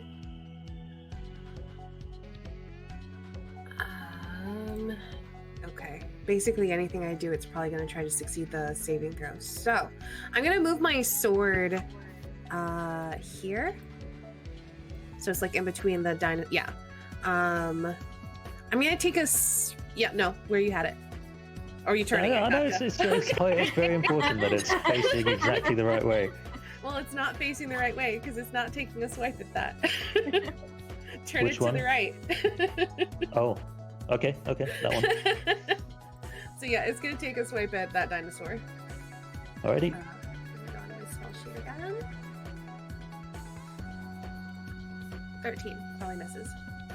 13 hits. Oh, cool. 7. Alrighty. Oh, there it is. Okay, I wasn't seeing the roll for a second. Okay, yeah, you hit it for 7. I'm going to call lightning on myself. Holy shit. Okay. Because there's no way I'm getting out of this, and I need to do damage to this swarm. I want to do damage to this raptor, and I want to do damage to the big boy. So I center it right on myself, and I just blast out. Holy shit. Okay. I'm going to max that as well. All right, 3 need dex saves coming up. Please do. There's the swarm. Gets a 5. There's the little dino, gets an 8. Kingarino, not that dexterous actually, as it turns out. Gets an 18. That's enough for it to pass. I'm still going to use one of my channel divinities to maximize the damage. I'll take 40 damage. King of Feathers takes 20. Sorry, 30 and 15, isn't it? Yeah, 30 and 15. Hold on, let me check the spell. Jesus. I wish it was 40. I wish it was storming right now. I also go down. Yeah. So heroic moment of self-sacrifice. Sorry, the thing the swarm failed, so the swarm is dead, drops to the ground all simultaneously. That one also failed and drops to the ground, limp, as does Ava. The king still stands, but it's looking pretty badly scorched. It's got a bleeding tail from Vossi nipping away at it. All right, very, very cool. Dino boys. So this one is just going to run back on, the one to your right, Helby. It's got a dash, so it can't attack, but it gets back to it's actually in that square now. The other one's going to try and bite and claw you. It's got a 23 for 9. Yeah. And 2 claws have got a 20 for another 9. Jesus, okay. 21 for 7. There we go, that's more like it. Now we're cooking with gas. Stop trying to murder us. I'm just addicted to it now. It's that's all my dino boys. Aldrich. Okay, so I can bonus action do a thing. This one. So I'll use 3 d6 on. Oh, perfect. Just in range. Hold on, let me look at how much damage this thing does to me. It's been doing generally around 20. Yeah. Each bite, so that's not going to be enough to keep me up. That's fine. It'll stand you up for this round. Okay. And then I feel like everyone's distracted with other things, so I'm gonna Eldritch Blast this guy. Okay. I can move him. Okay, sorry. We cut to Varys just like floating off the ground, like in the lotus position, like doing some spellcasting gestures, like moving. Actually, he's got like a little wooden cutout of a dinosaur that he's moving about on like a grid next to him. So 22 hits. Okay. 11 is a then... miss though, so just one hit of those two. Oh, got 14 is a very good hit. So this thing in front of Helby like takes a severe hit, and it looks like unstable for a moment, kind of unsteadily still standing, but looking pretty messed up. I'm gonna run over here. Okay. Grammy. Right. You are muted, Snow. Oh, there we go. Great. Hello. Hi.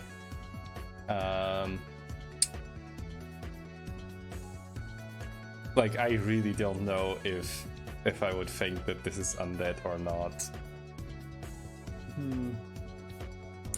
I mean, Derek did describe it as like rotting. Yeah. You can make a nature check. All right. Just a very quick glance. So it had some strange kind of rotting like in its mouth, which you saw at the beginning, and that was it like spitting up these insects. But it does appear to be alive. Okay. Well. All right. I will pull out a sword covered in poison that I recovered from a certain Tabaxi individual. And, well, I will stab. Okay. 16. So this is Bag of Nails poison, so do I get a save against this one? You get a save against the 76, yes. So 16 is a hit, con save 16? I don't remember where, and I don't know where I put it. Let me find Bag of Nails' dead character sheet. The former DC 15. Okay. So it is instead going to be just 11 plus 8, so 19 piercing. Okay. Okay, it's still a very solid blow. And then I will use my bonus action to attack with the other sword that is covered in basic poison. Alright. Or you hit, actually. Yeah. For 4 8 piercing, damage? 4 poison, yes. Okay. Grammy, how does it look? As this thing crashes to the ground. I think the sight of Ava just getting eaten and going limp in its, mouth. I went limp from my own I know. lightning strike. I know. I'm gonna think about that later, but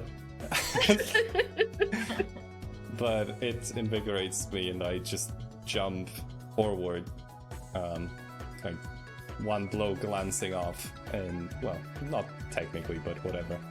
And I will just jump up to grab its feathers and plunge a sword into its neck. Ah, yes. Nice. Amazing, amazing. Yeah.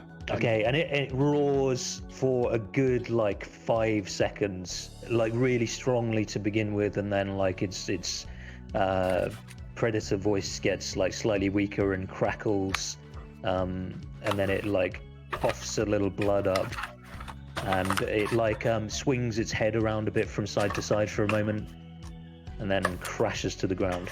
Yeah. With and you feel the ground shake a little bit as it does so. You are spat out, Ava. And that is my turn. I assume I'm prone on the ground now, then. Yeah. Awesome. Vossi. Okay.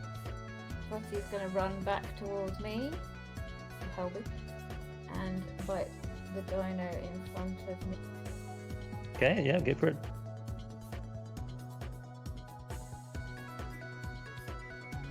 And kills it. Yay! What is that? Two of these things, twice Vossi's size that she's killed? Yeah, 2 big velociraptors taken down by the little one. And that's the end of them. Okay, the insects are done. And I think this dude's name is Hooded Lantern.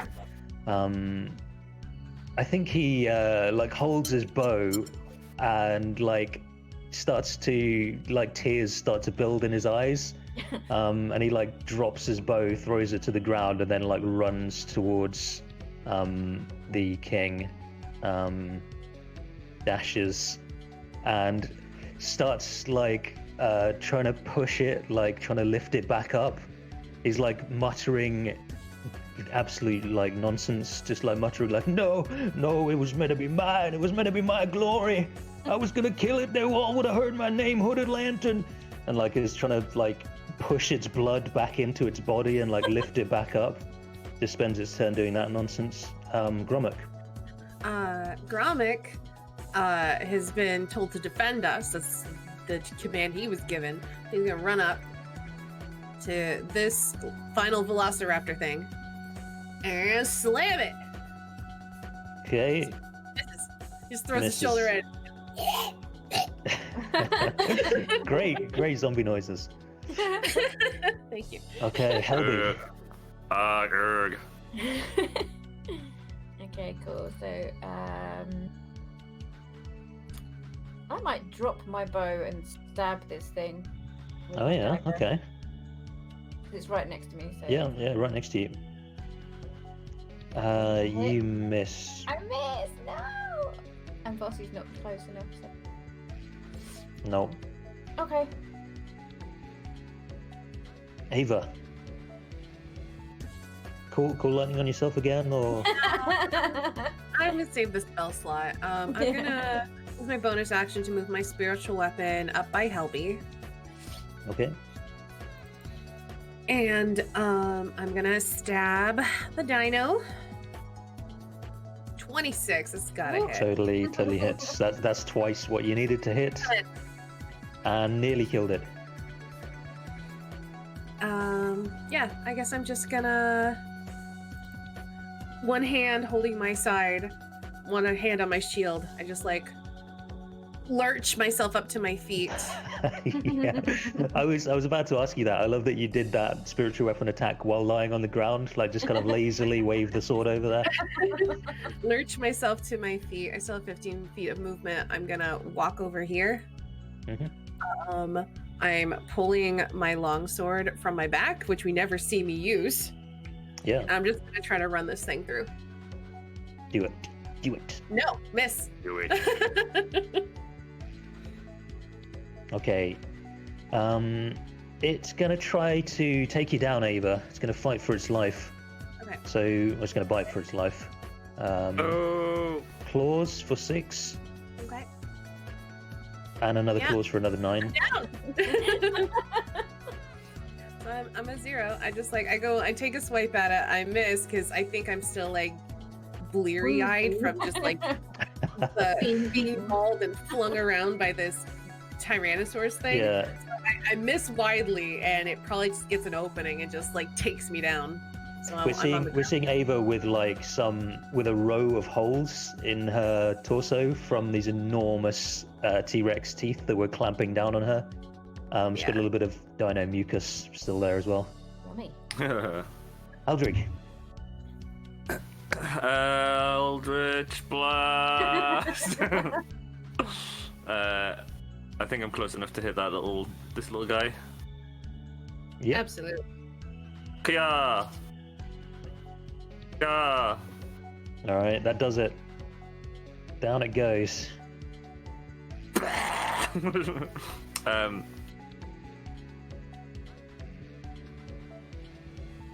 I don't know if I can ask, do we think this guy's going to be a problem? Do I need to use my second Eldritch Blast on him? He fired at me, I'm using my second Eldritch Blast on him. Yeah, do it. Kill him. he looks sad. He's sadly like grieving this dino. You blasted him. Sadly, he's getting a fucking Eldritch Blast on the back of his shit. He's got something else to cry about now. Yeah, and I'll use, if Ava's gone down again, I will bonus action use 3 more d6. Oh, thank you. Okay. There you go. Thank you. just means it frees Snow up to go and stab this guy. Grammy, you stand triumphant over the fallen King of Feathers. Well, I will turn to Its head. the tabaxi, and I would like to grab his weapon and throw it away from him, if I can. Yeah. Like whatever close range weapon he has right now, if he has one. He has a short sword. Actually, to be honest, I think he's not going to resist that. It's not drawn at the moment. It's in the scabbard or whatever you call it on the side. I will just grab it and, well, I will drop Bag of Nails' sword, and then I will grab it and throw it away. May I use my bonus action special feature to, like, grab his bow and throw it away as well? He dropped his bow in his sadness. He dropped his bow over there. Then you can use your bonus to sheath your sword instead of dropping it. Yeah, then I will sheath my sword instead of dropping it, and it might be a poopy sword. I mean, I don't. You might be able to get another poopy sword. Maybe. But yeah, and I'll just stand here for a second, unsure what to do, and leave my turn untouched for the rest of it. Okay. So what are you guys intending? Are we still in combat? I think it's kind of up to you at this point. That's up to Aldrich, I think. If I see Grammy go over and disarm the guy, I'll be like, oh, we're doing this, okay.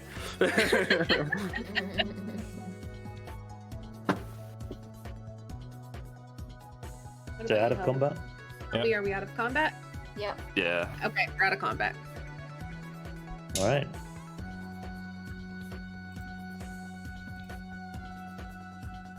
So I think Ava will stand up. And I think she's gonna approach this guy, and she's got both the floating sword of water and Grommet following behind her as she just kind of like staggers over to this guy. He's kind of flank her. Who are you? And why were you trying to kill us?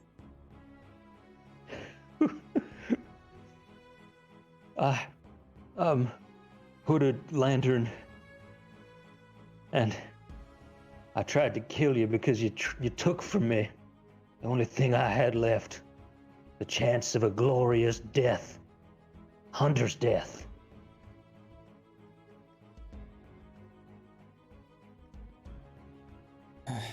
Don't have to be dead. You could just say that you killed him and take it back to wherever you were going. What are you talking about, man? I'm still alive. I wanted this thing to kill me, to eat me, to please the Cat Lord. I would be rewarded for dying a glorious death to this wonderful beast.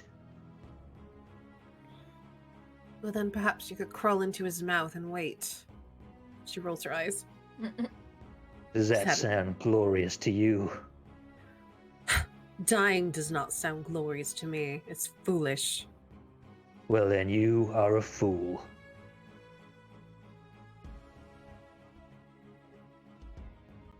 This mortal life is short. It means little. I had a chance, one final chance, to be rewarded for all of eternity. And you stabbed it.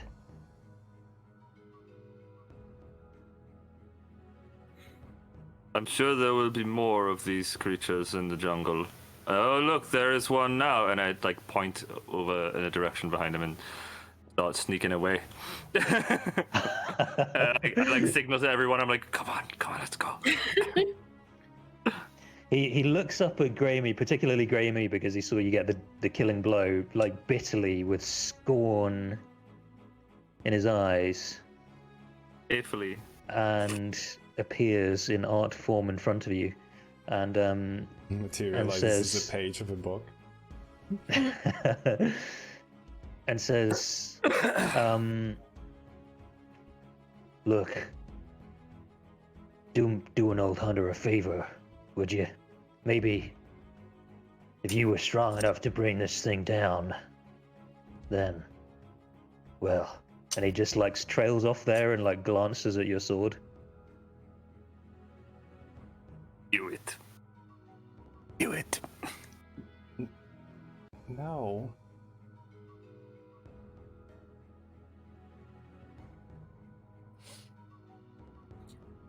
Then you really have taken all I had left from me. Go on then. Leave me. Leave me to die in the rain and the mud. And I'll rot away. Nothing in the eyes of the Cat Lord.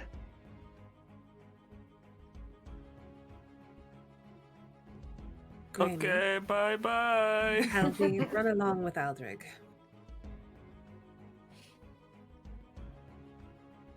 I will catch up.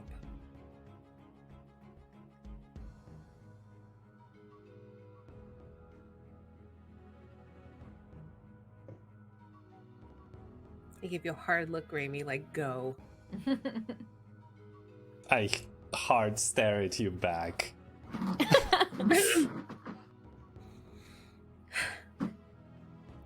Ava shakes her head, pulls out her sword, stabs him. Okay. He is facing between you. And like, yeah, where do you stab? Where do you stab? If he's like kind of kneeling and looking to the right here. Through the back. Oh, like yeah, I can get his heart. Just like right through the heart if I can. Oh yeah, okay. So he is like he's kind of in a mixture of emotions like sadness, he's given up, and he's angry, and then like is like shocked as the sword like punctures his heart, and like looks down at it and like just like stares at it for a moment in confusion, and then like looks up at you, Ava, like looks up the length of your sword and then like into your eyes. Mm-hmm. And just like nods and says, thank you. I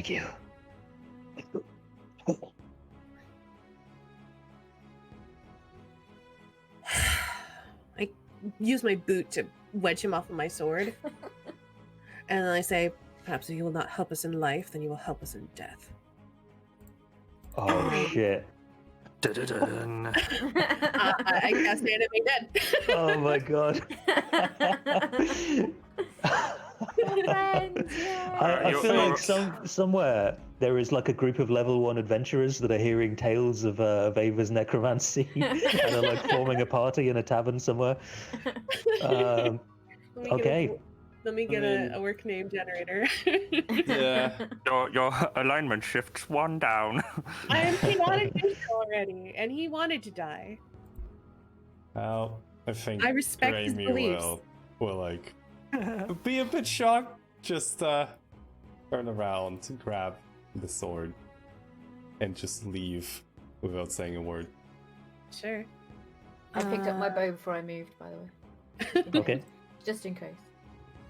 His name is Vabugboo. Nice. Can you show me how to spell that? Vabugaboo. Use it in the Sims. Vabugboo is going to murder you. Use it in haiku.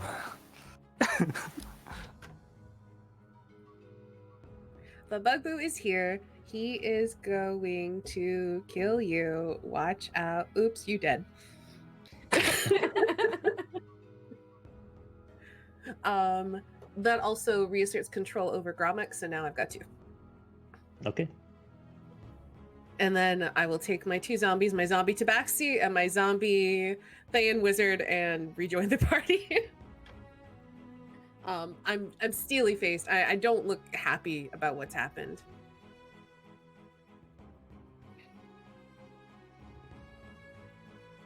We would definitely recognize this Vabugbu as the Tabaxi who had attacked you, Aldrich. Look, he walks again. At least he won't talk. And at least he won't attack me again. Not as long as I still live.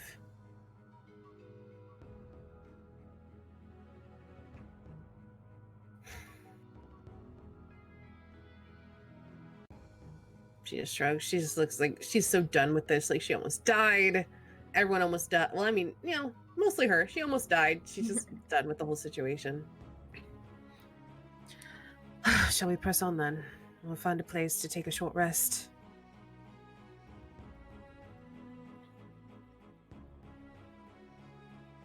After you. So I don't want to press further into this amphitheater without taking a short rest. Okay, is there like a building in this part that we could find shelter in for like an hour? Yeah, you want to head north? Okay, yeah. I mean, that was just like one of the things.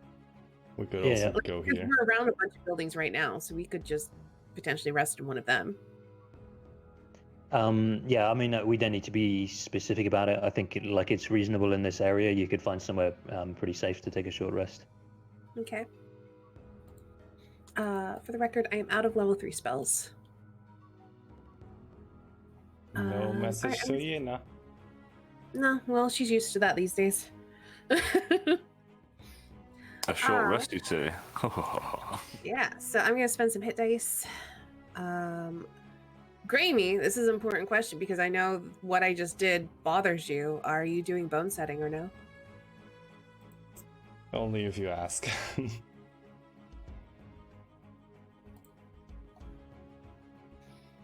I don't think that I would, because I think I would want to give you space, because you were clearly uncomfortable with what I did. So. Or you know what? I do it, but I do it in the most painful way possible.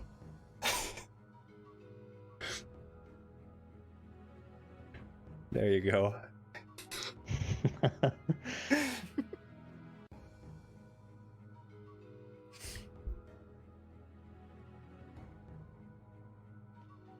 So how many hit dice can we do? Is it 3? As many as you can want. use as many as you want, up to the amount that you have.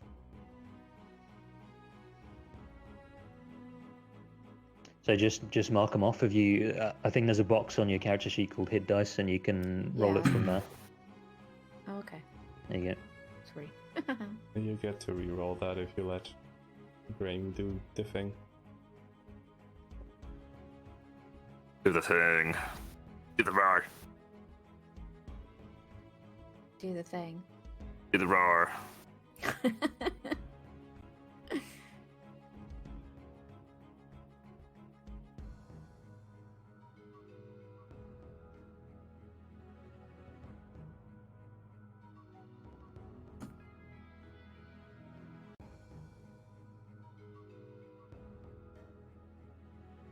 Oh, I was deafened. Dang.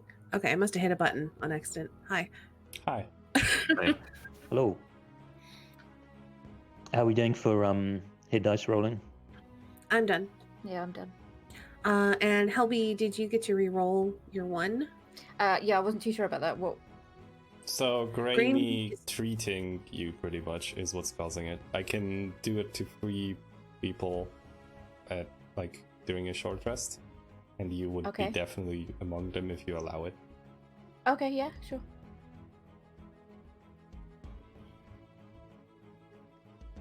Yeah. So I get what? You get a re-roll on the. So I get to roll again. Okay. Cool. And then you have to take the new roll, even if it's a 1. Yeah. I think I would like to start a little fire and then use DK's shitty tea bag to make tea. Start the fire. So, yeah, I will have tea. It's not very good. it's some of what was in the tea bag was tea, but there was some other stuff in there.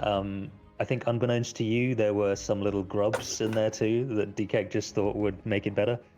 That sounds like DK.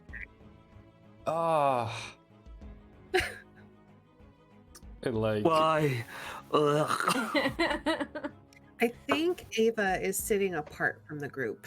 Like, she's not far away, but she's definitely off on her own.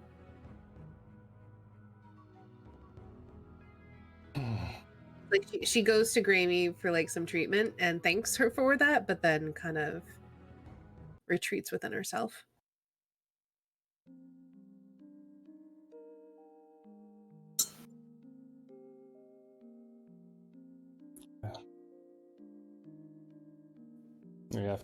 After a bit, I will go to Ava with my mug of horrible tea.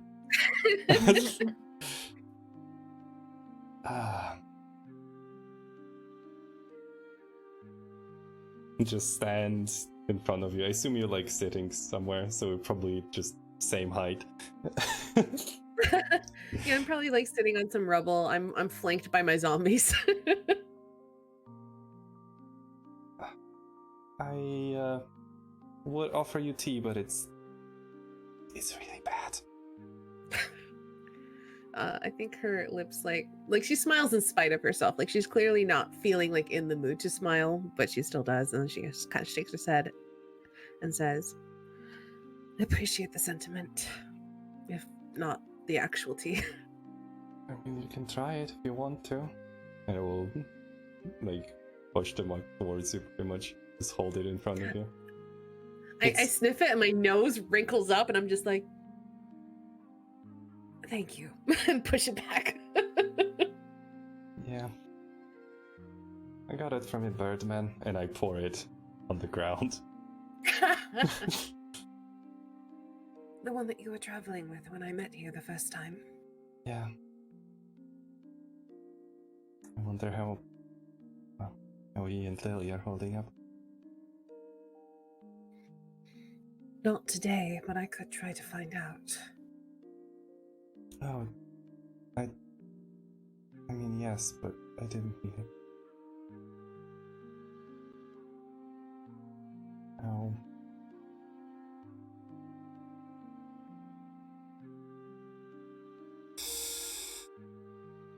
Why did you do it?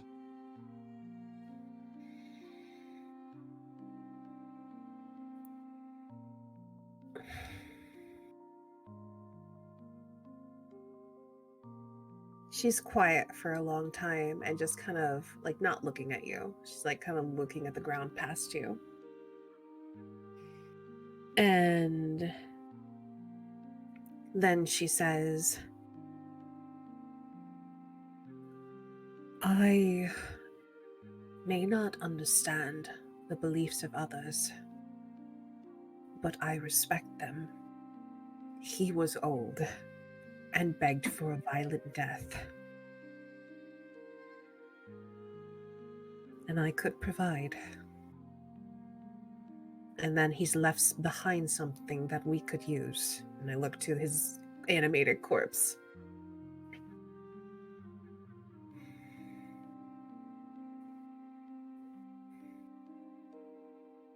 The animated Tabaxi corpse. I mean, it still looks like the guy's body did, Hooded Lantern's body did. But is moving like stiffly now, like in a zombie style. But it like lifts his Tabaxi hand up and like licks it with his kind of dead, dry tongue, and like a clump of fur falls off. Yep. Yo.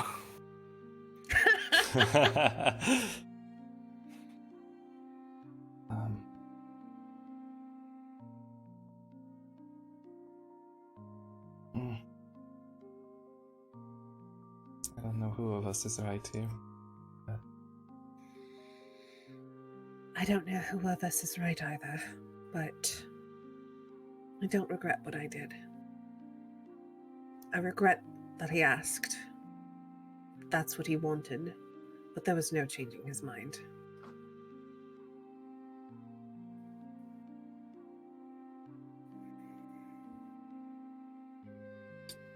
Well, would you like to pray together? I'd like that, Grammy. Alright. And I will sit next to you. Okay, we're just like sitting under the rain, praying. Yeah. I think that's a good point to stop that scene. Yep, I agree. Awesome. Okay, dudes, what's next? You want to do some looting? Yeah. Has anyone ever answered no to that? Like, nah, we'll just leave it. It's fine. Yeah, we could just let's go in I there. mean, how about instead of looting, we pillage? Ah, pillaging. Very classy. Okay. Very good. Ransack, actually. Ah, so we got one for pillage, one for ransack. Helby, Aldrich? What I'll is give it a pillage. What is You gonna pillage? What is it called in Yeah. Dark Souls when you like loot stuff of bodies? It's like some word that I'm like missing. Whatever. It doesn't matter. I'm gonna look up pillage synonyms. Plunder, yeah. Plunder, loot, sack, ransack, ravage. So, if you spend there's some next to this amphitheater, like it's just a big structure with seats and then an area for watching whatever performance would have been happening years and years ago when this was used. But there are some like chambers beneath it, maybe where like whoever was involved in the performance would go to like a backstage area or something. And if you look through those for like just 10 minutes or so, it doesn't take very long, you will find the following valuables. An electrum platter inscribed with images of Chultan feasting rituals, that's worth 25 GP. An Omuan death mask made of painted gold, that's worth 250 GP. Wow. And a curious helm that is like made of brass. There's kind of like a triangular shape to the front plate that would go over the front of the face, but then there's also an additional like eye mask piece with like a little nose guard, and then there's one eye hole that's open, and in the other eye hole there's like a lens, and then the top, like the freaking skull pan or whatever you call it of the helmet, is like carved with waves to look like a brain. Do we have a picture of this? You do, but it would show you what it is. There may later be. Can I detect magic on it? Yes, absolutely. Identify, maybe? I don't. That is a ritual. I mean, that's a wizard thing. Right. I think it would be divination magic that it would give off. Oh.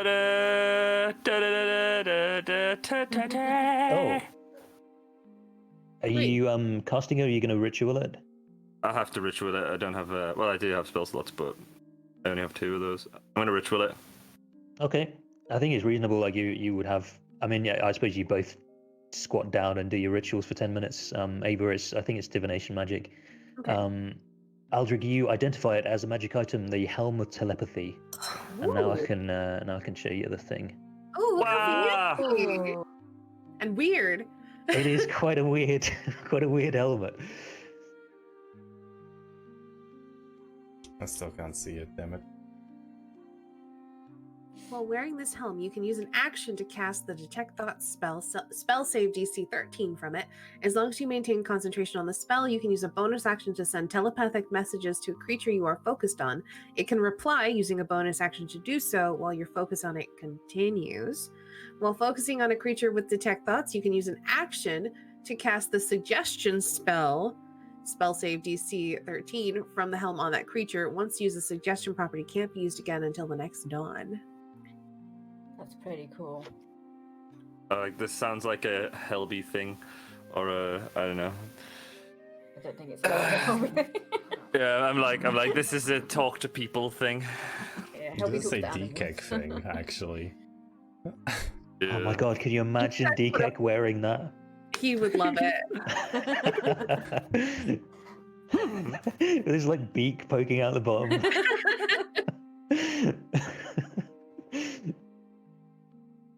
I'm going to be honest, I was hoping for something a bit more violent.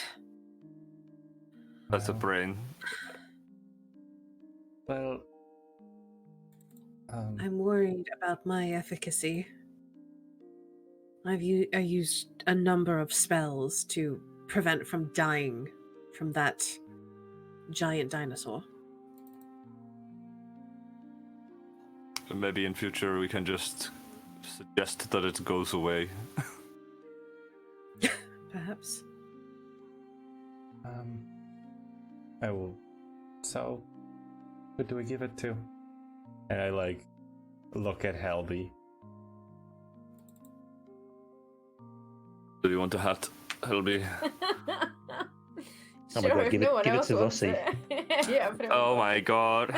Boss is like, food, I need food, you will get me food. I suggest you feed me now.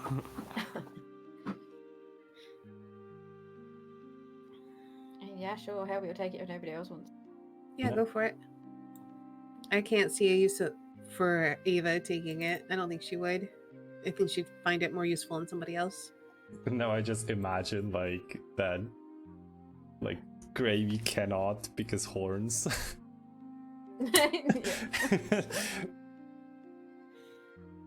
I mean, it is a magic item. It could you put it on and oh, what? There's horn holes? What? Yeah, totally. But yeah, I think I would like to give it to Helby. Yeah, I'm fine with that. Thank you. Who is taking the rest of the stuff? Because someone should add it to their sheet. I mean, I can if you want me to. Just go for it. Put it down. Okay. Clearly, Eldred does not like carrying stuff, as he just kind of binned his armor in one of the last sessions.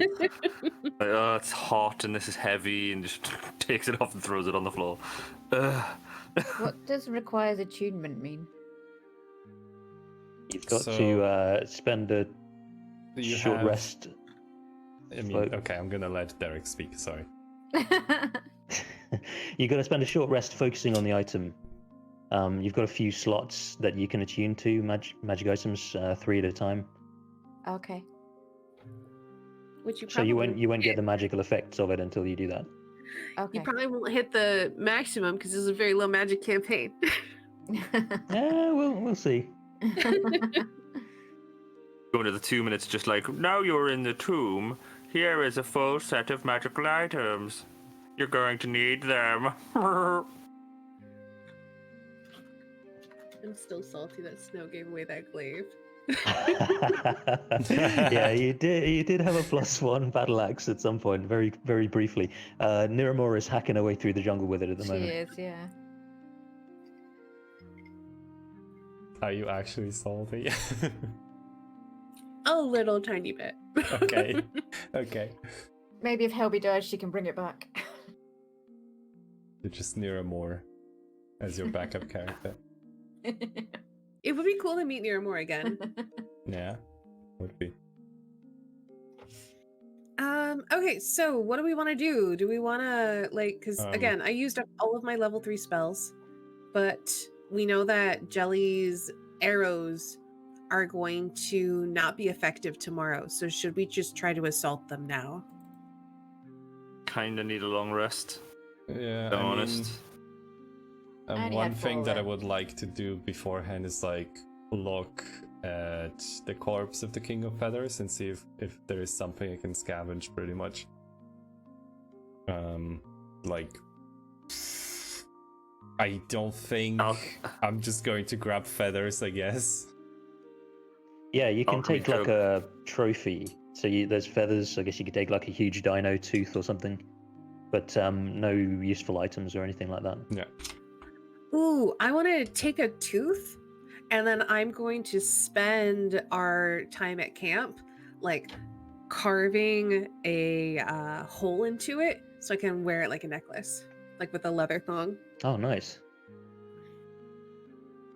And I think I'll take like a couple of feathers too. I'll take a couple of feathers and a tooth, so it'll be like a tooth with 2 feathers, one on either side. Okay.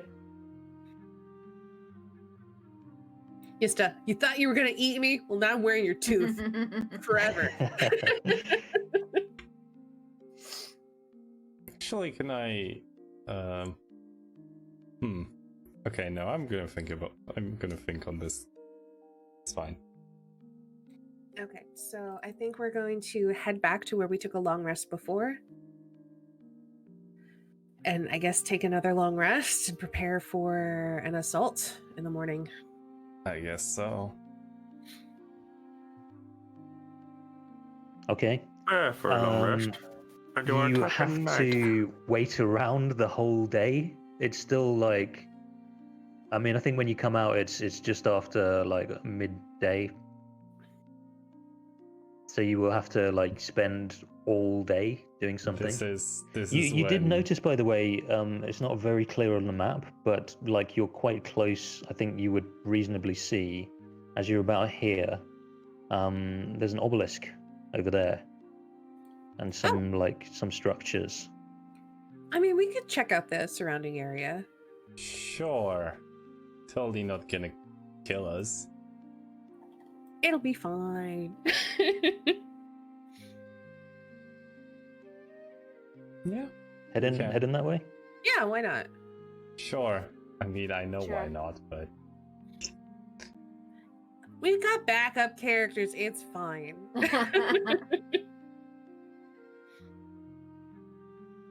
One moment, please. Oh, you're trying out your menacing phrases now, are you? Yeah. Mine's gonna be, hold on, buds. Hold on just a moment. Oh no. Bugaboo. Oh dear. Roll initiative, friends. Grommagan Vabugboos. I've been K-I-S-S. Sorry. I've been thinking about like what I'm gonna start doing once you go into the tomb, like how much verbal warnings I'm gonna give you about like dangerous stuff. Probably not very much at all. I was thinking I might just like tell you in advance, like I'm not gonna do the DM thing of like, are you sure you want to do that? Like probably not. Anywho, I don't know which songs these are. I think I'm just gonna pick one and see how it goes. Take me home. Luckily, I chose only like really mostly disturbing songs, so I can't really go wrong. How is what I just sang not disturbing? All right. Anyway. All right. Box text, I assume. Yes.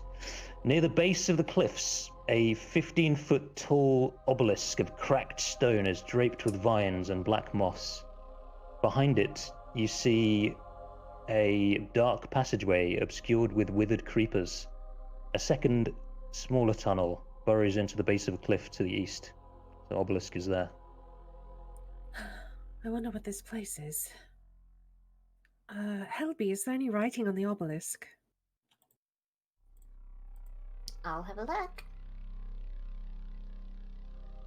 There is a message written in Old Omuan. It says...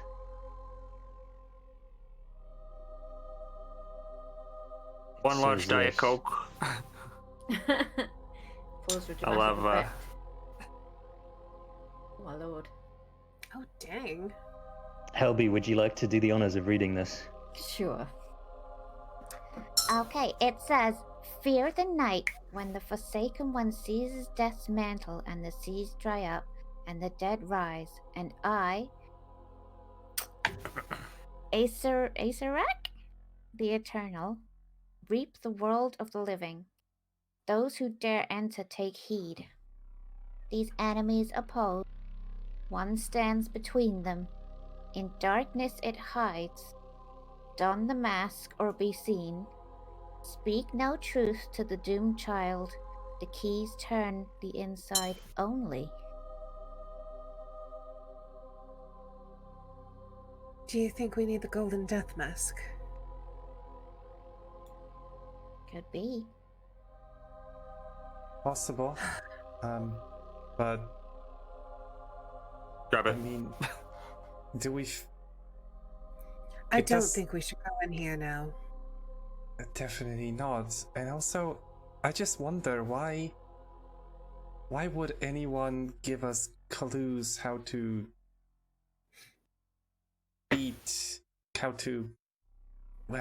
be unseen if they're hiding in there?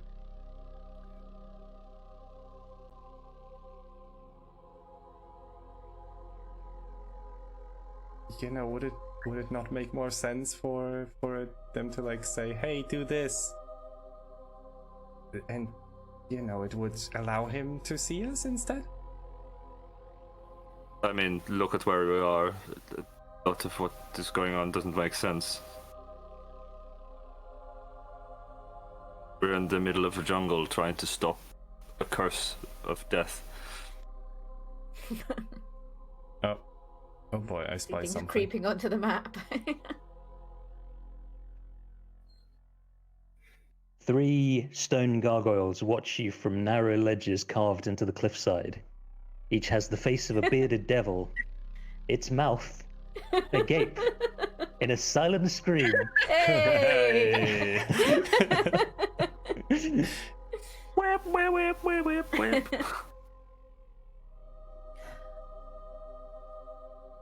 I wish I could communicate with them, but my spells are exhausted. The helmet. I suppose that might work. Helby, do you mind? And I extend my hand to you. Either inviting you to use telepathy on the gargoyles, or if you don't feel like doing that, to let me borrow your helmet. You can borrow the helmet. So Helby passes the helmet to you. All right. I think Ava will settle the helmet on her head and cast Detect Thoughts. Let me. You're not attuned to it, Ava. All right. Yeah, I put it on. I'm like, I tried real hard. Ding, ding, ding. Is this thing on? Does it have to be a long rest or can it be a short rest? Short rest. I'm just gonna sit down and attune to it. See you guys in an hour. Okay. Well, Helby, Archery practice? Yes, let's do that. Let's go over here by the tree. You can aim at the tree and not at Okay, so people. mark off 30 arrows, please. Just kidding. No. Oof. Oh.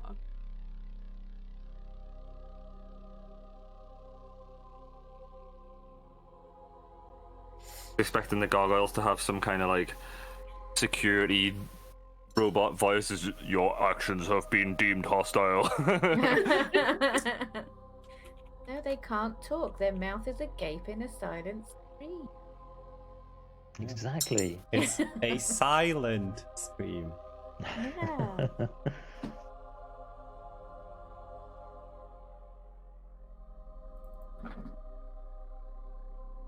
So, an hour passes. Archery lesson. Does Aldrich get his book out and? Yeah. Yeah, just Chill sitting in and his- reading I think every I'll also, opportunity like- that I. Yep. Sorry. Sorry, go ahead, man. No, I was just going to say probably just also asking Helby about like vocabulary and gnomish.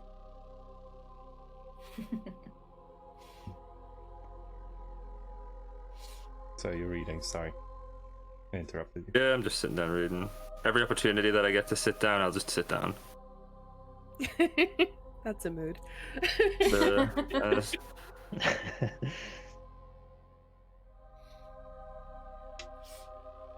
All right. I guess once the hour passes, Gromit and Vabugbu will help me to my feet, and I will take a step forward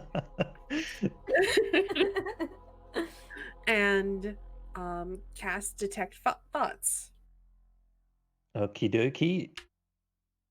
Can you Oh, you don't actually have Detect Thoughts, right? So I'll find the text of it. Yeah, I can. I pulled it up. I could copy and paste it into chat if that helps. I've got it here. Although for the stream, maybe that might help as well. Here we go. It's real long. Oh my god. Okay. Hope everybody's got 4,000 K resolutions so that you can read it. So intelligence. What have we got, Mr. Gargoyle? He's intelligent enough. That's all I'll say.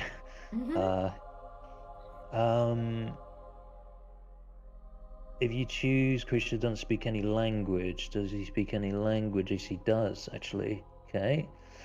So before a save, you get the surface thoughts. And then you can probe deeper if you choose to, and then it'll get a save on that. And then I think the helmet has some further stuff as well. Telepathic message. I'm not sure if that's part of the spell or if that's specific to the helmet. Specific to the helm. So the which gargoyle do you want to read thoughts of? I think it says that I can do it with any of the creatures. So I guess one creature that you can see within 30 feet of you. Any one creature.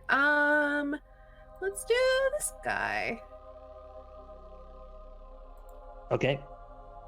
So its surface thoughts are very basic. It's not exactly like thinking eloquently. It's very like short phrases. And what you'll get is Master has been informed of their presence. Duty done. Now must attack if they damage the obelisk. Attack if they damage the obelisk. Attack if they damage the obelisk.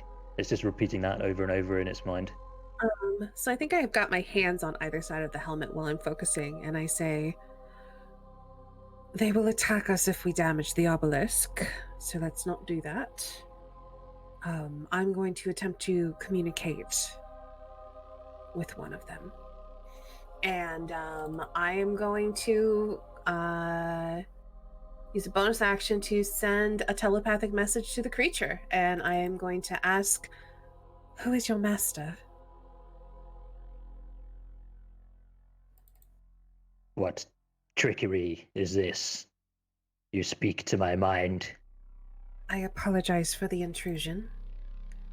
I am using a magical artifact so that we may communicate.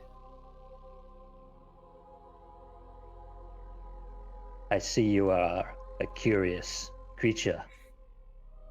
So is my master. He would not mind if I tell you his name is Withers. He would be happy to meet you. Head on below. Can you tell us what awaits us within, aside from your master Withers? Just safety, adventure, treasure, much, much treasure. You seem amused by this proposition. Many adventurers come here, leave safely, their pockets bulging with coin, fame. If you're strong enough, why not take yours? Because we have other very pressing matters to attend to within these ruins. And what would that be? We come seeking an end to the death curse that plagues Chult. It falls silent in its mind. Would you care to probe deeper?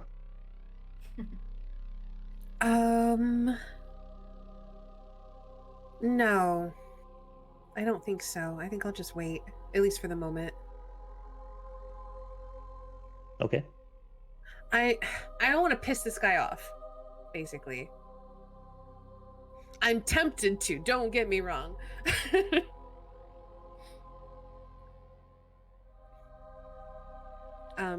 Does he just stop talking to me entirely? Didn't answer that question. Oh, it wasn't a question. Or, yeah, didn't reply.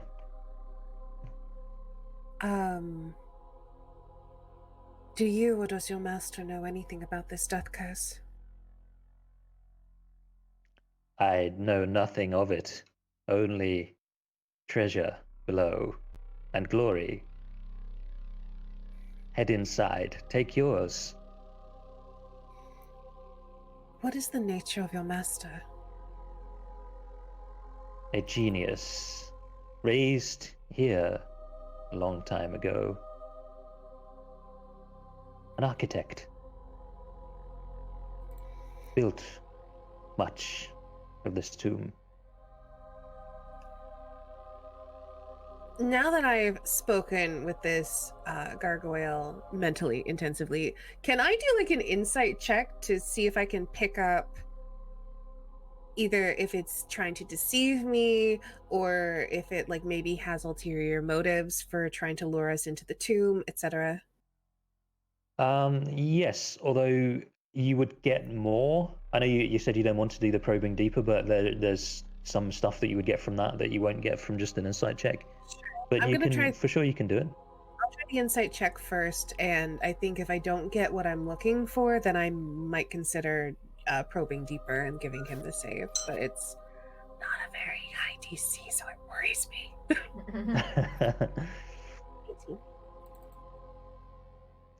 18. So probably as a player, you may have noticed that it's not being entirely truthful with you. It was a pregnant pause when you mentioned the death curse, and like, do you know anything about it? It seemed like it withheld information from you there, and it's like when it's I think fairly obviously when it's trying to entice you and saying it's safe inside, lots of treasure, come in and get some. It's doing so with a hope that it will entice you to your death and enjoy that very much. I take off the helmet. Just very deliberately take off the helmet while I'm looking at it, and then I turn back to the rest of the group. And I say, the Stone Guardian wants us to go inside, says the place is full of treasure. Oh, excellent. That's what we're here for. And says, in reality, what is inside that awaits is very certainly deadly traps and deadly beasts. It would delight in watching us die. However, I do believe that it has a master inside, and it or its master may know something about the death curse. It hesitated when I brought it up.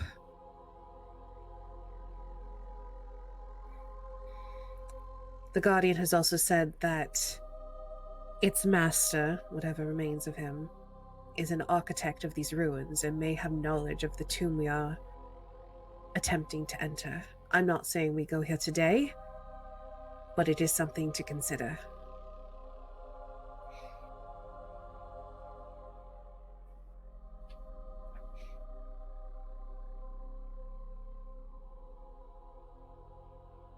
Then maybe we should wait until we have all 9 cubes before we anywhere.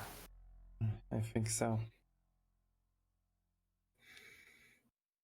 I turn to the Guardian that I was speaking to and I say verbally, you may expect that we will return, and we will not destroy the obelisk, fear not.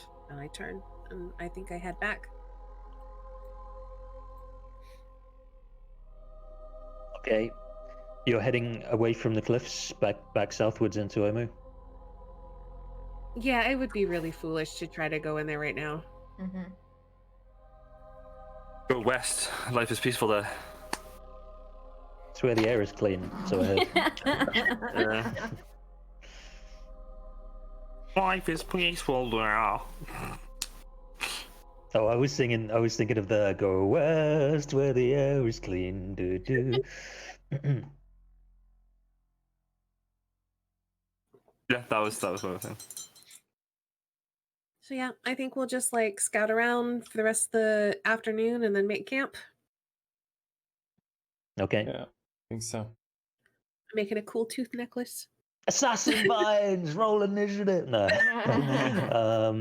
Okay, yeah. So you just kind of kill some time.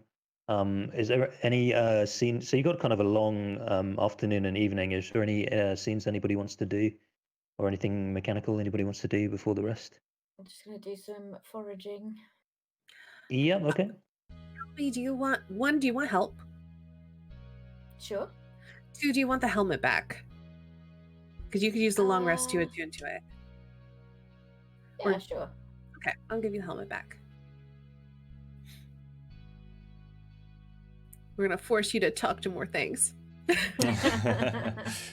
Yeah. Also, we were gonna do this at the end of the session. Never mind. Okay. Yeah.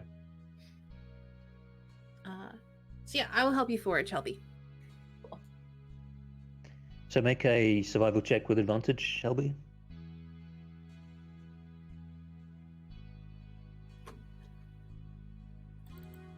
Okay. Perhaps steering your path away from the creepy obelisk and all of that, you do some foraging and hunting in the area. Easily able again to bring in enough food for everybody. Plus, do you get some food for the zombie boys? Of course. I'm not sure that they need to eat, but I don't know if how Helby would treat that. Beans. I feel like I'm casting like stuff in front of them like they're pigs. Oh man! And then they just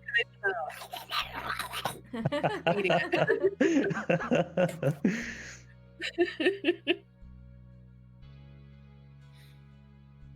And yeah, then I guess we're gonna long rest. It doesn't sound like anyone has a scene they want to do. Yeah. Nope. I mean, Okay. Yeah. I'm like trying to figure out how I would bring like the feathers onto the cloak. Like, does anyone have string, perhaps? No,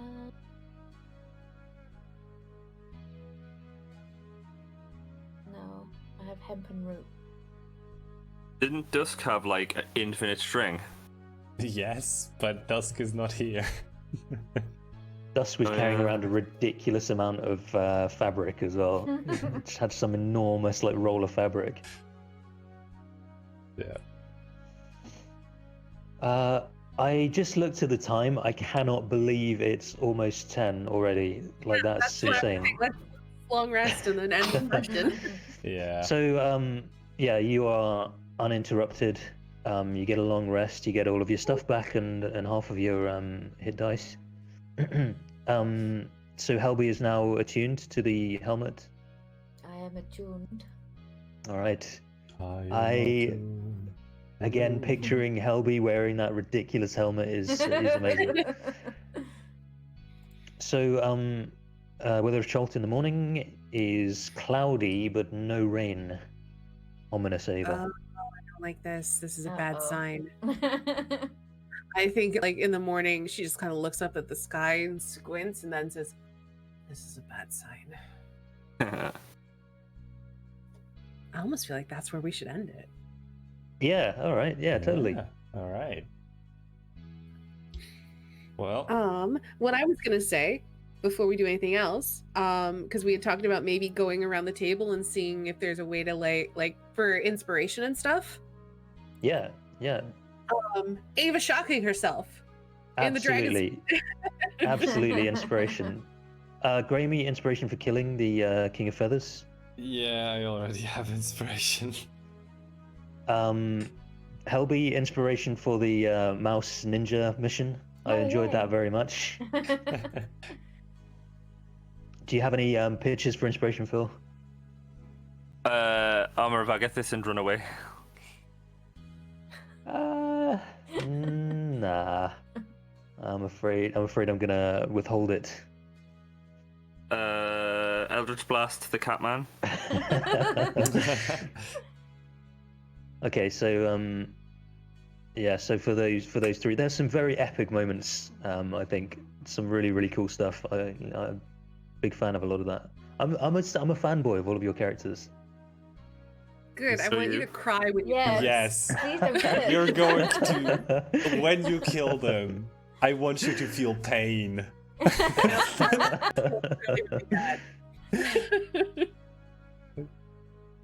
So you got a glimpse at what is fairly obviously, I suspect, the entrance to the tomb. I didn't expect that today, so I was quite happy with that. And then I guess you. Huh? Oh shit! Yeah, good You job. didn't realize, really? No. That was what I was like. I think. I thought it was like, oh, it's a side gun. Holy crap! That's why I was like, we should come back here with all 9 cubes. I think, yeah, exactly. I thought you guys had, and you know, the characters had hints about it. I think somebody told you there's an obelisk that marks the entrance, and Rassency told you it was to the north and stuff. And Aldrich figured it out as well. You would realize it, but me as a player, it just went right over my head. Also, I just want to put a thing on stream real quick. Just another quick doodle that Tim just put into Discord. Ooh, yeah, I want to see. Oh wow. Cute. Very cute, right? Yeah. As always, Tim, thank you so much for doing this. All the fan art's so great. Really is. You know, speaking of our art, Jesus. You okay there, sir? No. Do you need to re-roll that sentence? Yes, absolutely. Well, in any case, you know, Jelly, I've seen you do some art recently again. How's that going? Yeah, I have. Yeah, it's good. Doing a weekly art club thingy where we get a different word every week that we have to draw. So that was pretty cool. It's good fun. It's helping me get back into. It's good. Yeah. In any case, you know what's gonna happen, right? We appreciate you. Thank you. We do appreciate you. Thank you so much for joining our D&D game and playing with us. Woo! Woo! I appreciate you. Buy yourself a house. Appreciate you. Buy yourself 2 houses. Get yourself a new car. Thank you guys. I appreciate you too. Awesome. Steny, you know, I mean, I feel like I always talk about you, or like I segue to you through art, but you do way more on your channel, so, you know. I do. If you would like to talk about that, now is the time. Sure. Yeah, let's do it. So hey everybody, I am Estany. I have my own Twitch channel over on twitch.tv/Estany. I do variety streams and art streams and sometimes Twitch scene streams as well. Today, in about a half hour, we're going to be continuing Thief the Dark Project, which makes me super heckin' anxious, so come help me. I'm also playing Dragon Age and Shadowrun Hong Kong right now. I like RPGs at the moment, apparently. And I do a whole bunch of voice acting during Shadowrun, and it kills my voice, but it's a good time. So, anyway, that's me. Yeah. Speaking of voices... Yes. Continue. Your channel, do you want to do the segue or not? No, continue. Do it. Just do it. Speaking of doing voices and playing games, Derek, You stream sometimes, right? Hello, it's me, Dirky Dirk. I stream on every day of the week, but On especially Netflix. on Sundays. Only Sunday, every Sunday of the week. Yes, I stream every Sunday of the. Sundays, yes. On Twitch.tv, actually. I don't know if you guys have heard of it. Gaming, always epic. I don't actually know what I'm going to be playing this week. I'm kind of in between big games and doing some little games in between. So, in summary, Sunday, epic gaming, little game. That's the plan. Nice. Yeah, I think like the name of your channel could just be Epic Gaming. Epic hardcore gaming every Sunday. And also, let's just say exactly what Tim just said. You're doing such a good job just DMing. Thank you so much. You're great. You really are. Thank you, dudes. I appreciate it very much. Phil, you're doing stuff with Hey. music. Yes, I do music. I actually I reinstalled Rocksmith 2014 the other day, and I was streaming it for a bit, and I noticed some people pop in and then swiftly leave, and I was like, that's fine, it's okay, because I'm learning the songs. I don't know them perfectly. It's not like Guitar Hero where you make a mistake and the song continues to play. You make a mistake and the song doesn't continue to play because it's an actual real guitar and you are the guitarist for the song. So I ended up learning the solo for a song called Stone by Alice in Chains, which has got one of the dirtiest, filthiest, sexy bass lines in the entire world. If you haven't heard that song, go and check out that song. Alice in Chains are great. That's a more recent song by them, but yeah, I'm trying to get back into streaming. I think that was Wednesday. I was going to do some streaming on Thursday, but I had some stuff to do. I think I went and hung out with friends. Nice. And I've been painting a bunch of models, Warhammer models. I've just got one delivered in the post today and it's a mess, so I've been trying to fix that. So yeah, stuff. There you go. Music, painting, and streaming. Yeah, awesome. Speaking of music, painting, streaming, wait, was I the last one? Yeah, I mean, you can like segue to me really- if you find a way. Go for it, do it. Paint us a picture with your musical voice on how you stream, Snow. Ha, got it. Ooh, nice. Got him. All right, anyway, yes. Hi, I'm Snow Chicken or Snowch, and you're on my channel, funnily enough. You know. Wow. Did you know that this game was streamed, by the way, everyone? Alright. Tell us before you go live. Yeah, I will try to remember next time. But in any case, if you would like to, well, listen to my voice more, then Tuesday is the early stream with, well, whatever really comes up. Just random shit. Wednesday is our gameplay stream, currently working our way through Dark Souls Soul Level 1 New Game Plus with Mace and Chaos Tempest only. There, I got it. Jesus. It's going well, and I'm not looking forward to the last 6 bosses, because all of them are going to be a pain in the ass. Pain in the ass. And the ass, yes. And then, of course... Calamite, dude. SL1 Calamite is pretty tough going. Yeah, have you done it in NG Plus? Because I think once, and I think it took me a very, very long time. yeah, so like I don't. Souls level 1. I honestly do not even know if I'm going to finish this run, but I'm going to attempt it at least for a little bit longer.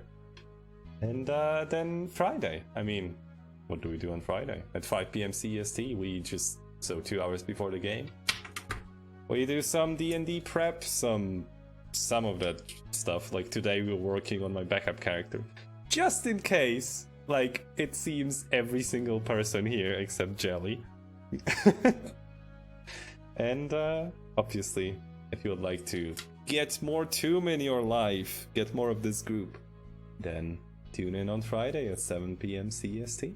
And that's it. Well, thank you so much for playing with us. And, what? You know what? I'm thinking, let's find someone to raid, shall we? I am torn between Biz and Twisty Shape. What's Biz playing? Biz is doing Stream Racer. Oh. And Twisty is doing The Last of Us Part 2. So, if you would like to be part of this raid, or rather, if you would like to let Twisty know that you are part of this raid, he is an awesome person, by the way. Go check him out, just say hi. If you would like to let him know that you are part of this raid, please copy the message Derek put in chat. And let's spam it a few times when we get there. Thank you so much for being here. And I hope to see you next time. Goodbye. Bye. There you go. There you go.